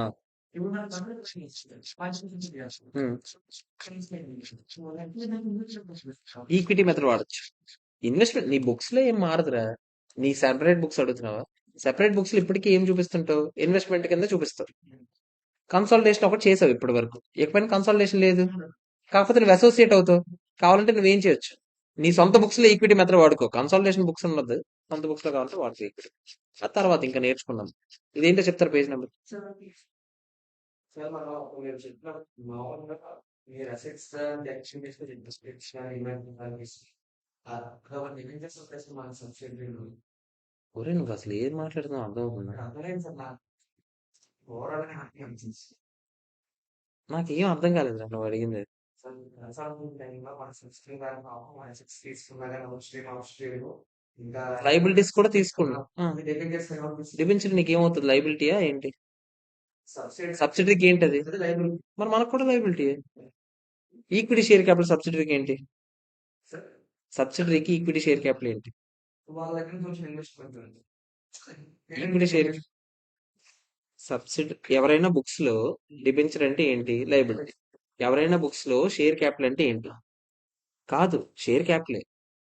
షేర్ క్యాపిటల్ ని ఎప్పుడు షేర్ క్యాపిటల్ అని అంటాం కానీ దాన్ని లైబిలిటీ కింద చూడకూడదు. ఓకే నేనేమన్నాను, అసెట్స్ లైబిలిటీస్ అన్ని లాగేయండి అన్నాను. లైబిలిటీస్ లో డిబెంచర్ కలిసిందా, మరి అప్పుడు అది కూడా లాగేస్తావా, సమస్య లేకుండా ఎక్కడ అడిగేవారు. అంటే ఎలక్ట్రిసిటీ చెప్పిన లైబిలిటీ గురించి ఓకే, ఒకసారి చూడండి ఏది చెప్తున్నాను నేను, లాస్ ఆఫ్ కంట్రోలే కదా మనం మాట్లాడుతున్నాం, అవునా కదా చెప్పండి. ఇదేనా లాస్ ఆఫ్ కంట్రోల్ ఏనా, ఇదేంటి మరి, అది ఇది జస్ట్ నార్మల్ స్టేక్ అమ్మితే. అదే ఇందాక నుంచి మనం చేసాం కదా, అదర్ ఈక్విటీలో చూపిస్తామని చూపిస్తున్నా, అదే అదేరా, no loss of control, loss of control, no loss of control అయితే మీకు ఏం చెప్పాను, అదర్ ఈక్విటీలోనే చూపించాలి అని చెప్పానా లేదా చెప్పండి, ఇందాక చేసామా లేదా. ఎన్సీఏ కూడా ఎలా చూపిస్తాం చెప్పండి, ఆ క్యారింగ్ అమౌంట్ ఇంటూ వాళ్ళ పర్సంటేజ్ స్టేక్ ఎంత చూపించాం, గుర్తుందా లేదా చెప్పండి. ఇందాక వరకు చేసాం కదా సమ్మలు. ఎగ్జాంపుల్ చూడండి కావాలంటే, A limited purchase 80% stake, 25% stake అమ్మేశాం. మీరు నా చెప్పండి, కంట్రోల్ పోయిందా పోలేదా, 25 పోయిందంటే 55 ఉందా ఇంకా, 55 ఉందంటే no loss of control, loss of control, no loss of control. మీకు ఏం చెప్పాను ఇప్పుడే, డబ్బులు వచ్చాయి. ఫస్ట్ సెపరేట్ ఫైనాన్స్ స్టేట్మెంట్స్ ఏమవుతాయి చూద్దాం. సెపరేట్ ఫైనాన్స్ స్టేట్మెంట్స్ లో అవన్నీ ఆలోచించారు. మీకు ఎంత చెప్పాను, క్యాష్ ఎంత వచ్చింది, 500 వచ్చింది. ఇన్వెస్ట్మెంట్ కొంచెం పోయిందా, ఎంత పెట్టారు ఇన్వెస్ట్మెంట్, 1040, 80కి పెట్టారు. 25కి ఎంత పెట్టినట్టు, 1040 ఇంటూ 25/80 అయినా ఎంత, 325. ప్రాఫిట్ వచ్చింది, ప్రాఫిట్ పంపించేస్తాం, 175 క్లోజ్. ఇది సెపరేట్ బుక్స్. కన్సాలిడేట్ బుక్స్ లో డబ్బులు వచ్చాయా, క్యాష్ 500. కొత్తగా ఏమవుతుందో చెప్పండి, ఎన్సీఏ పెరుగుతారా లేదా చెప్పండి. ఎన్సీఏ ఎంత పెరుగుతారని చెప్పాను నేను, ఆ రోజు నెట్ అసెట్స్ ఎంత ఉన్నాయి చూడాలి, 1300 ఉన్నాయి, గుడ్ విల్ 200 ఉంది, రెండు కలపండి అని చెప్పాను, గుర్తుందా. సేమ్ అదే ఆ ప్రాబ్లం ఇక్కడ ఇచ్చాడు. 1500 మీద ఎంత, 25% అయినా కాదా చెప్పండి, ఎంత అప్పుడు 375 అనాలి. నువ్వు గెయిన్ వచ్చినా లాస్ వచ్చినా దేనికి పంపించమని చెప్పాను, అదే ఇది no loss of control. Okay, loss of control చూద్దామా. ఫస్ట్ మీకు ఏం చెప్పాను, recognise amount received for sale of stake in subsidiary, అంటే క్యాష్ కో బ్యాంక్ కో ఏమంటాడు, అదే కదా నేను వేసాను ఇందాకలా. మన ఎగ్జాంపుల్ లో చెప్తారా నాకు క్యాష్ ఆర్ బ్యాంక్ ఎంత వేసాము, మన క్వశ్చన్ ఇప్పుడు చేసాం కదా. మనము ఇప్పుడు క్యాష్ ఆర్, ఓకే మనం ఏం అమ్మలేదు కదా ఈసారి, అమ్మకుండా వచ్చాయి కాబట్టి మన క్యాష్ ఆర్ బ్యాంక్ రాదు. అవతలాడు ఏదో ఎక్సైజ్ చేయడం వల్ల వచ్చింది, మనకి ఎంట్రీ వస్తుందా, క్యాష్ ఆర్ బ్యాంక్ వస్తుందా, రాదు. ఓకేనా. తర్వాత చూడండి, నిజంగా అమ్మితే నువ్వు నువ్వు 80% స్టేక్ ఉందిరా, 40% అమ్మేసావురా, loss of control, no loss of control. Loss of control కదా, 80 ఉన్నదిరా. ఆడేదో తీసుకున్నాడు కానీ నేనేదో నమ్మానా, అమ్మలేదు కదా. అమ్ముంటే అప్పుడు నేను ఏదైనా వేసి ఉండేవాడు, అందుకే క్యాష్ ఆర్ బ్యాంక్ వస్తుందా, రాదు. Next, derecognise NCI. NCI derecognise చేసేయాలంట, ఓకేనా. ఎన్సీఐ డీ రికాగ్నైజ్ చేసామా లేదా చెప్పండి మనం కూడా, క్యారింగ్ అమౌంట్ కి. గుర్తుపెట్టుకోండి, పార్షియల్ గుడ్ విల్ కాబట్టి నేను ఎన్సీఐ ఎలా లెక్కెట్టాను, 450 మీద ఎంత పర్సెంటేజ్ అని లెక్కెట్టాను, 450 మీద వాళ్ళ స్టేక్ ఎంత ఉండేది ఇప్పటి వరకు. మనం ఎన్సీఐ ఎలా లెక్కెట్టాం రా, 450 మీద 40% ఏనా, అవునా కదా చెప్పండి. గుడ్ విల్ కలపలేదు ఈ 450లో, మీకు గుర్తుందా, ఎందుకు కలపలేదు, ఆ గుడ్ విల్ ఓన్లీ ఎవరిది, మంది మాత్రమే. ఎందుకంటే అదే good will method, partial good will. అదే సమ్ ఫుల్ గుడ్ విల్ అయితే మీరు 450 మీద 40% చేయకూడదు, 470 మీద 40% చేయాలి. ఎందుకు చెప్పండి, అప్పుడు NCI లో వాళ్ళ షేర్ గుడ్ విల్ కూడా ఉంది కదా. అర్థమైందా లేదా చెప్పండి, ఓకేనా కాదా, క్లియర్. ఓకే. సో 450 టు 40% చేశానా లేదా చెప్పండి, అది ఇక్కడ వేసాను నేను, ఎంత అది నాకు చెప్తారా, 180 ఏనా, అది ఇక్కడ వేసాను, అంతేనా కదా చెప్పండి. తర్వాత మీకు ఏం చెప్పాను, అరే మీరు ఏదైతే ఇన్వెస్ట్మెంట్ మీ దగ్గర ఉండిపోయిందో, రికాగ్నైజ్ స్టేక్ రిటైన్, మీ దగ్గర ఉండిపోయిందా 40%, మీ దగ్గర 40% రిటైన్ చేసుకున్నారా లేదా, దాన్ని ఫెయిర్ వాల్యూ చూపించాలంట. మీకు అందుకే ఏం చేశాను చెప్పండి, ఇక్కడ 180 వేసాను. మీకు గుర్తుంటే ఇది ఎంత వేసాను గుర్తుందా, 12 రూపీస్ షేర్ రా, 30,000 షేర్స్ మన దగ్గర ఉన్నాయిరా, అంటే ఎంత 360 వేసానా లేదా చెప్పండి, ఒప్పుకుంటారా లేదా చెప్పండి, ఓకేనా. తర్వాత వాళ్ళ తాలూకా నెట్ అసెట్స్ అన్ని ఏం చేయాలంట, ఏది నెట్ అసెట్స్ ఏది, ఎక్కడ ఉంది నెట్ అసెట్స్, ఇది నెట్ అసెట్స్ గురించి, ఇది ఎన్సీఏ గురించి. వాళ్ళ తాలూకా నెట్ అసెట్స్ కూడా ఏం చేయాలి చెప్పండి, మొత్తం డీ రికాగ్నైజ్ చేసేయాలా లేదా, అవునా కదా. వాళ్ళ తాలూకా net assets including goodwill కూడా డీ రికాగ్నైజ్ చేసేయాలి. ఇంకా గుడ్ విల్ అనే కాన్సెప్ట్ లేదు కదరా. ఎంత వేసాం అప్పుడు, ఇక్కడ గుడ్ విల్ కి ఎంత వేసాం, ఇక్కడ ఎంత వేసాం చెప్తారా, ఇక్కడ 20 వేసాం, ఇక్కడ ఎంత చెప్తారా, 450 అయినా కాదా చెప్పండి, అంతేనా కాదా. గెయిన్ వచ్చినా లాస్ వచ్చినా మీకు ఏం చెప్పాను చెప్పండి, ఆ ఏది గెయిన్ డిఫరెన్స్ ఏది వచ్చినా కూడా P&L లో డైరెక్ట్ గా చూపించమని చెప్పాను, అంతేనా కదా చెప్పండి. మనకి ఏమొచ్చింది, గెయిన్ వచ్చింది కదా, ఎంత వేసాము, అర్థమైందా లేదా, ఓకేనా కాదా చెప్పండి, క్లియరా కాదా. ఎన్సీఐ మీకు గుర్తుందా చూసారా, ఎన్సీఐ పసీనా మెథడ్ వాడితే, ఫెయిర్ వాల్యూ మెథడ్ వాడితే, ఎన్సీఐ పసీనా మెథడ్ వాడితే ఓన్లీ క్యారింగ్ అమౌంట్ మీద వాళ్ళు షేర్ వేయమంటున్నాడు. అదే ఫెయిర్ వాల్యూ మెథడ్ అయ్యి ఉంటే carrying amount and good will మీద షేర్ వేయమంటున్నాడు. అర్థమైందా నేను చెప్పింది, లాజిక్ అర్థమైందా లేదా మీకు, ఓకే. ఇన్వెస్ట్మెంట్ నేను చెప్పాను కదా, fair value of the investment retain will be given in the question. ఒకవేళ అది ఇవ్వకపోతే మీకు ఎలా లెక్క కూడా చెప్తాడు, అలా లెక్క అలా లెక్క, ఓకేనా కదా చెప్పండి. Example, deemed loss of control, మనది ఇప్పుడు deemed loss of control question. అదేరా, మనం ఏం చేయకుండా కూడా పోయింది కదరా control. So it could happen one subsidiary further issues equity shares to NCA shareholders. అదేనా మన కేసు, same accounting will be done, no amount for cash point ఉండదు, మిగతాదంతా సేమ్ అంటున్నాడు. అక్కడ క్వశ్చన్ రిపీట్ చేస్తాడు రా నాయన, ఆ క్వశ్చన్ ఇక్కడ వేస్తాడు, ఓకేనా కాదా చెప్పండి, అర్థమైందా లేదా. ఇంకా ఉంది, ఇంకా 2 ఆర్ మోర్ స్టేక్స్ ఇవన్నీ ఉన్నాయి, ఇక ఒక్కొక్కటి చూపిస్తాను నేను, ఓకేనా ఇది, ఓకేనా కాదా చెప్పండి. నెక్స్ట్ చూస్తారా, ఎంట్రీ రాసుకోండి, అర్థమైందా. చాలా మంచి క్వశ్చన్లు రా ఇవి.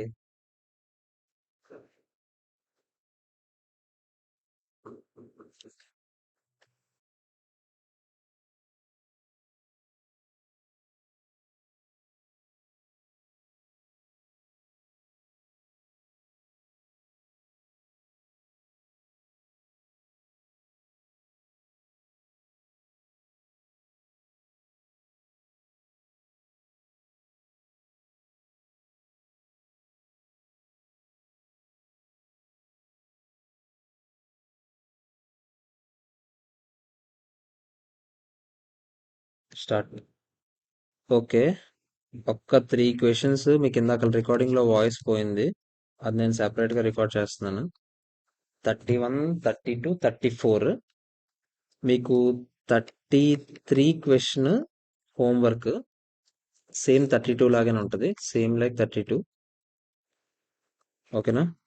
35, 36 నేను రేపు జాయింట్ అరేంజ్మెంట్స్ తో పాటు చెప్తాను. సో ఇప్పుడు 3 క్వెషన్స్ ఉన్నాయి. 31, 32, 34. Okay. So first 31st question చూద్దాం. ఇది ఒకవేళ మీకు కొంచెం ఫాస్ట్ అయింది అనుకోండి, 31, 32, 34 క్వెషన్స్, ఎవరికైనా డౌట్ ఉంటే నాకు ఒకసారి టెక్స్ట్ చేయండి, నేను మళ్ళీ చెప్తాను. ఓకేనా?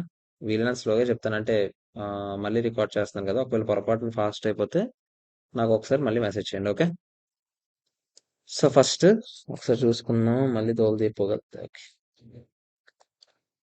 ఏ parent purchased 80% interest in a subsidiary for 1,60,000.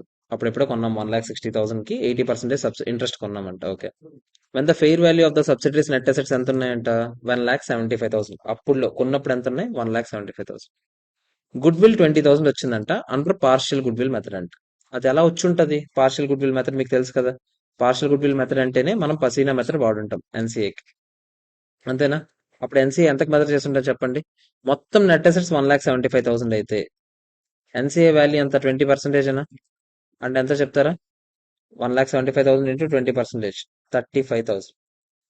అంతేనా కదా చెప్పండి? NCA value. పర్చేస్ కన్సిడరేషన్ మీకు తెలుసు ఎంత? 1,60,000. 1,60,000 అంతేనా? 1,60,000 పర్చేస్ కన్సిడరేషన్ ఇచ్చాడు. ఇప్పుడు గుడ్ విల్ ఎలా లెక్క పెడతాం చెప్పండి? పర్చేస్ కన్సిడరేషన్ కి ఎన్సీఐ కలిపి నెట్ అసెట్స్ మైనస్ చేస్తే గుడ్ విల్ వస్తుంది. అంటే 1,60,000కి 35 కలిపితే ఎంత? 1,95,000. 1,95,000 లో 1,75,000 గుడ్ నెట్ అసెట్స్ తీసేస్తే 20,000 గుడ్ విల్ వస్తుంది. సో ఈ గుడ్ విల్ అలా వచ్చిందంట, పార్షియల్ గుడ్ విల్. మీకు చెప్పాను నేను, పార్షియల్ గుడ్ విల్ అంటే ఓన్లీ ఎవరి షేర్ ఉంటుంది అందులో? ఓనర్ షేర్ మాత్రమే ఉంటుంది. అంటే ఆ పేరెంట్ కంపెనీ షేర్ మాత్రమే ఉంటుంది. ఎందుకు చెప్పండి? అది ఎలా వచ్చి ఉంటుంది ఆ పార్షియల్ గుడ్ విల్ మెథడ్ మీకు గుర్తుంటే? నేను 80% ఇంట్రెస్ట్ కి ఎంత డబ్బులు ఇచ్చాను? 1,60,000 ఇచ్చాను. అదే 80% ఇంట్రెస్ట్ కి నాకు ఎన్ని అసెట్స్ వస్తున్నాయి అంటే 1,75,000 లో 80% అనా? 1,75,000 లో 80% అంటే 10%. ఒక నిమిషం, క్యాలిక్యులేటర్ ఎంతరా? 1,40,000 ఏనా? సో మీరు ఇక్కడ చూస్తే 1,60,000 ఇస్తే నాకు 1,40,000 వర్త్ అసెట్స్ వచ్చాయి. అంటే 20,000 గుడ్ విల్ ఏనా? ఇక్కడ మీరు చూస్తారు, ఓన్లీ నా గురించి నేను ఆలోచించుకున్నాను. అందుకే ఇది ఏంటి? Partial good will method. ఇందాక లెక్కెట్టినా కూడా ఎంత వచ్చింది? 20,000 వచ్చింది. ఓకేనా? పసీనా మెథడ్ వాడితే అందుకే పార్షియల్ గుడ్ విల్ అని మీకు అక్కడ చెప్పాను బిజినెస్ కాంబినేషన్ టైం. దీని మీద 8,000 ఇంపైర్మెంట్ వేశారంట. మీకు గుర్తుందా? గుడ్ విల్ మీద సబ్సిక్వెంట్ గా అమౌంటైజేషన్ జరగదు, ఇంపైర్మెంట్ మాత్రం జరుగుతుంది. ఇంపైర్మెంట్ లాస్ ఎంత ఇచ్చాడు? 8,000 ఇచ్చాడు. 20,000 లో 8,000 పోయి ఎంత మిగిలితే చెప్పండి? 12,000 అయినా యాజ్ ఆన్ డేట్ బుక్స్ లో వాల్యూ. ఈ ఇంపైర్మెంట్ లాస్ కూడా ఎవరికి వెళ్ళి ఉంటుంది తెలుసా? ఓన్లీ పేరెంట్ కంపెనీకి మాత్రం ఎఫెక్ట్ అయి ఉంటుంది. ఎందుకు? ఇది only parent company good will మాత్రమే కాబట్టి. నో అదర్ ఇంపైర్మెంట్ చార్జెస్ ఏం లేవంట. పేరెంట్ ఇప్పుడు ఏం చేసిందంట? 31st March 2004 అమ్మేసిందంట. మొత్తం ఇన్వెస్ట్మెంట్ ఇన్ సబ్సిడరీ అమ్మేసింది. అంటే 80% అమ్మేసింది. ఎంతకు అమ్మేసింది? 2 lakhs. ముందు నాకు చెప్పండి, కళ్ళు మూసుకొని, 2 lakhs డబ్బులు వచ్చాయో లేదో చెప్పండి. నేను సెపరేట్ ఫైనాన్షియల్ స్టేట్మెంట్స్ లో అడుగుతున్నాను. క్యాష్ 2 lakhs వచ్చింది.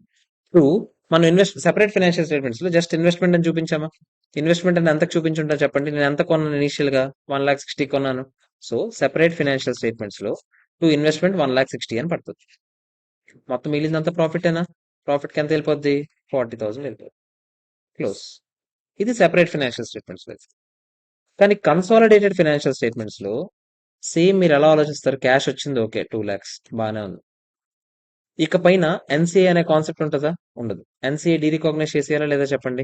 ఎన్సీఏ డీరికాగ్నైజ్ చేసేయాలంటే అప్పటి వరకు క్రెడిట్ బ్యాలెన్స్ చూపిస్తున్న ఎన్సీఏని డెబిట్ చేస్తామా లేదా? ఎన్సీఏ ఆ రోజుకి వాల్యూ ఎంత ఉందని చెప్పాడు?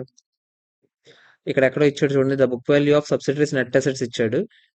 సబ్సిడరీస్ నెట్ అసెట్స్ 2,25,000 ఉందంటే ఆ 2,25,000 లో వాళ్ళు ఎంత ఉంటారో చెప్పండి? 20% అనా? అంటే 45,000 ఏనా?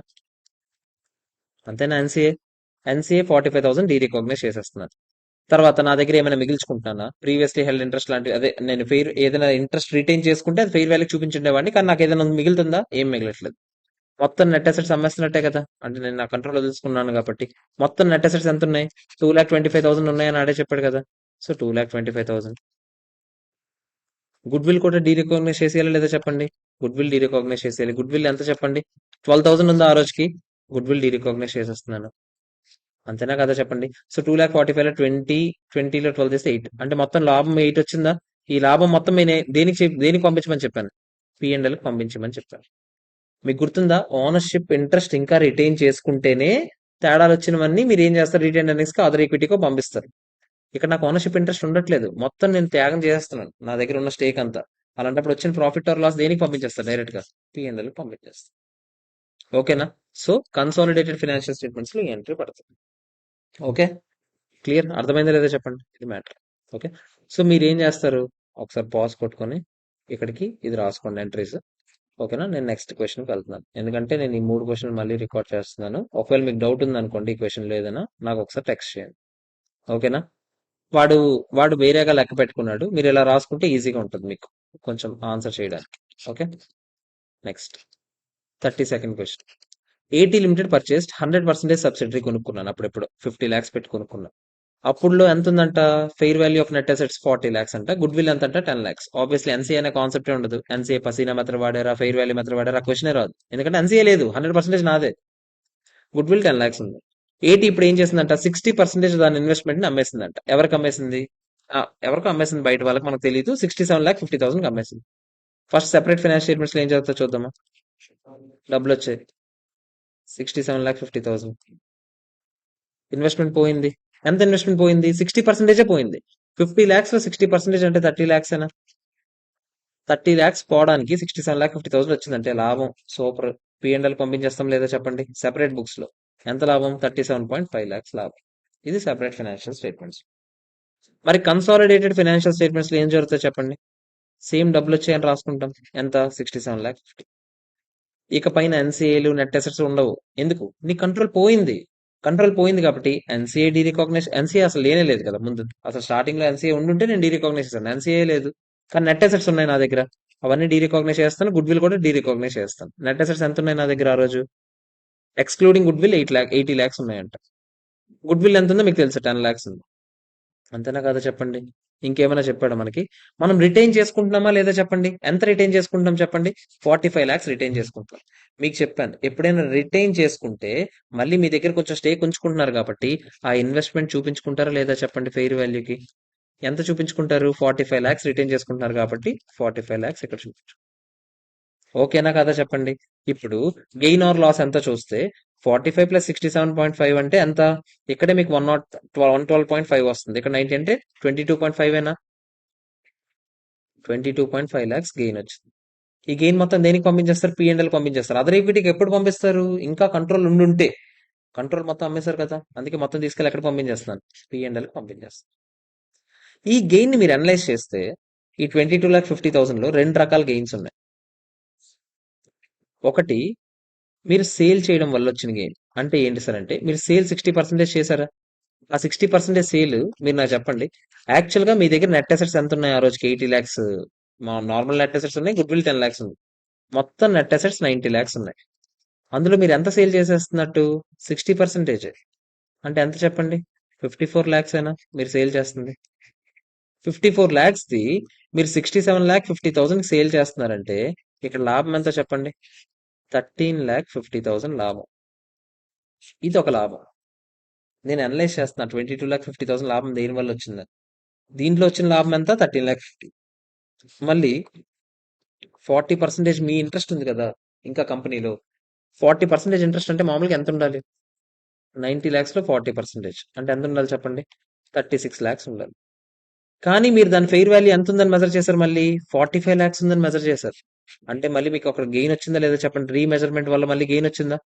రీమెజర్మెంట్ వల్ల గెయిన్ వచ్చింది. 36 కాస్త మీరు ఎక్కడికి పట్టుకెళ్లారు? 45 lakhs కి పట్టుకెళ్లారు కాబట్టి ఇక్కడ ఒక గెయిన్ వచ్చింది. ఎంత వచ్చింది? 9 lakhs. ఈ రెండు గెయిన్స్ కలిపితే మీకు ఆ 22,50,000 గెయిన్ కి అర్థం. ఓకేనా కదా చెప్పండి? సో మీరు ఆ గెయిన్ కూడా కావాలంటే అనాలిసిస్ రాసుకోవచ్చు. రాయండి ఎగ్జామ్ లో. ఆ గెయిన్ లో రెండు రకాల గెయిన్స్ ఉన్నాయి. ఒకటి సేల్ ఉంది. సేల్ జరగడం వల్ల వచ్చిన గెయిన్ ఒకటి ఉంది. ఇంకోటి రీమెజర్మెంట్ జరిగింది. ఆ రీమెజర్మెంట్ వల్ల వచ్చిన గెయిన్ ఒకటి. ఈ రెండు గెయిన్స్ కింద నేను అనలైజ్ చేసుకుంటాను. ఓకేనా? సో సేమ్ ఇలాంటి క్వశ్చనే మీరు 33 క్వశ్చన్ కూడా అది మీకు హోంవర్క్ ఇచ్చాను. ఓకే, ఇది మ్యాటర్. ఇక్కడికి మీరు ఫస్ట్ పాజ్ చేసుకొని ఇక్కడికి ఫస్ట్ ఇవి రాసుకోండి. నేను ఒకసారి రికార్డ్ అవుతుందో చెక్ చేసుకోవడం better. Okay. Last and final question, 34th question. ఈ 34th క్వశ్చన్ ఏంటంటే, దీనికన్నా ముందు మీకు ఒకటి చెప్పాలి. మామూలుగా మీకు గుర్తుంటే ఆ, ఒకే ట్రాన్స్ లో కాకుండా రెండు మూడు ట్రాన్సెస్ లో సేల్ చేసిన, రెండు మూడు ట్రాన్సెస్ లో పర్చేస్ చేసిన, మనం అప్పుడు ఒక పాయింట్ మాట్లాడాం బిజినెస్ కాంబినేషన్. మీ ఇంటెన్షన్ ఏంటో చూడాలి. ఇక్కడ మీరు చూస్తే ఫస్ట్ ఒక 25, మీ దగ్గర కంపెనీలో 80% స్టేక్ ఉంది. 80లోనంటే ఒక 25% అమ్మేశాడు అంట. ఎప్పుడు అమ్మేశాడు? ఎప్పుడు ఒక ఏదో పర్టికులర్ డేట్ అమ్మేశాడు.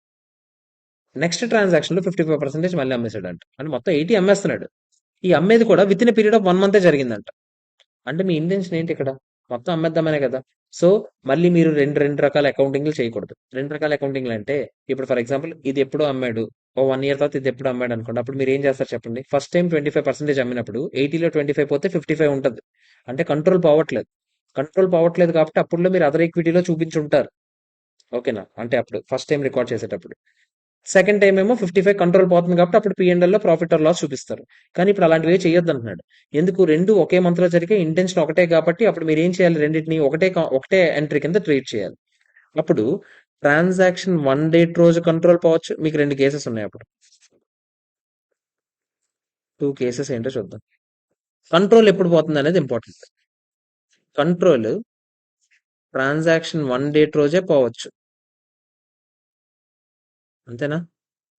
అదే కంట్రోల్ ట్రాన్సాక్షన్ 2 డేట్ రోజు కూడా పోవచ్చు.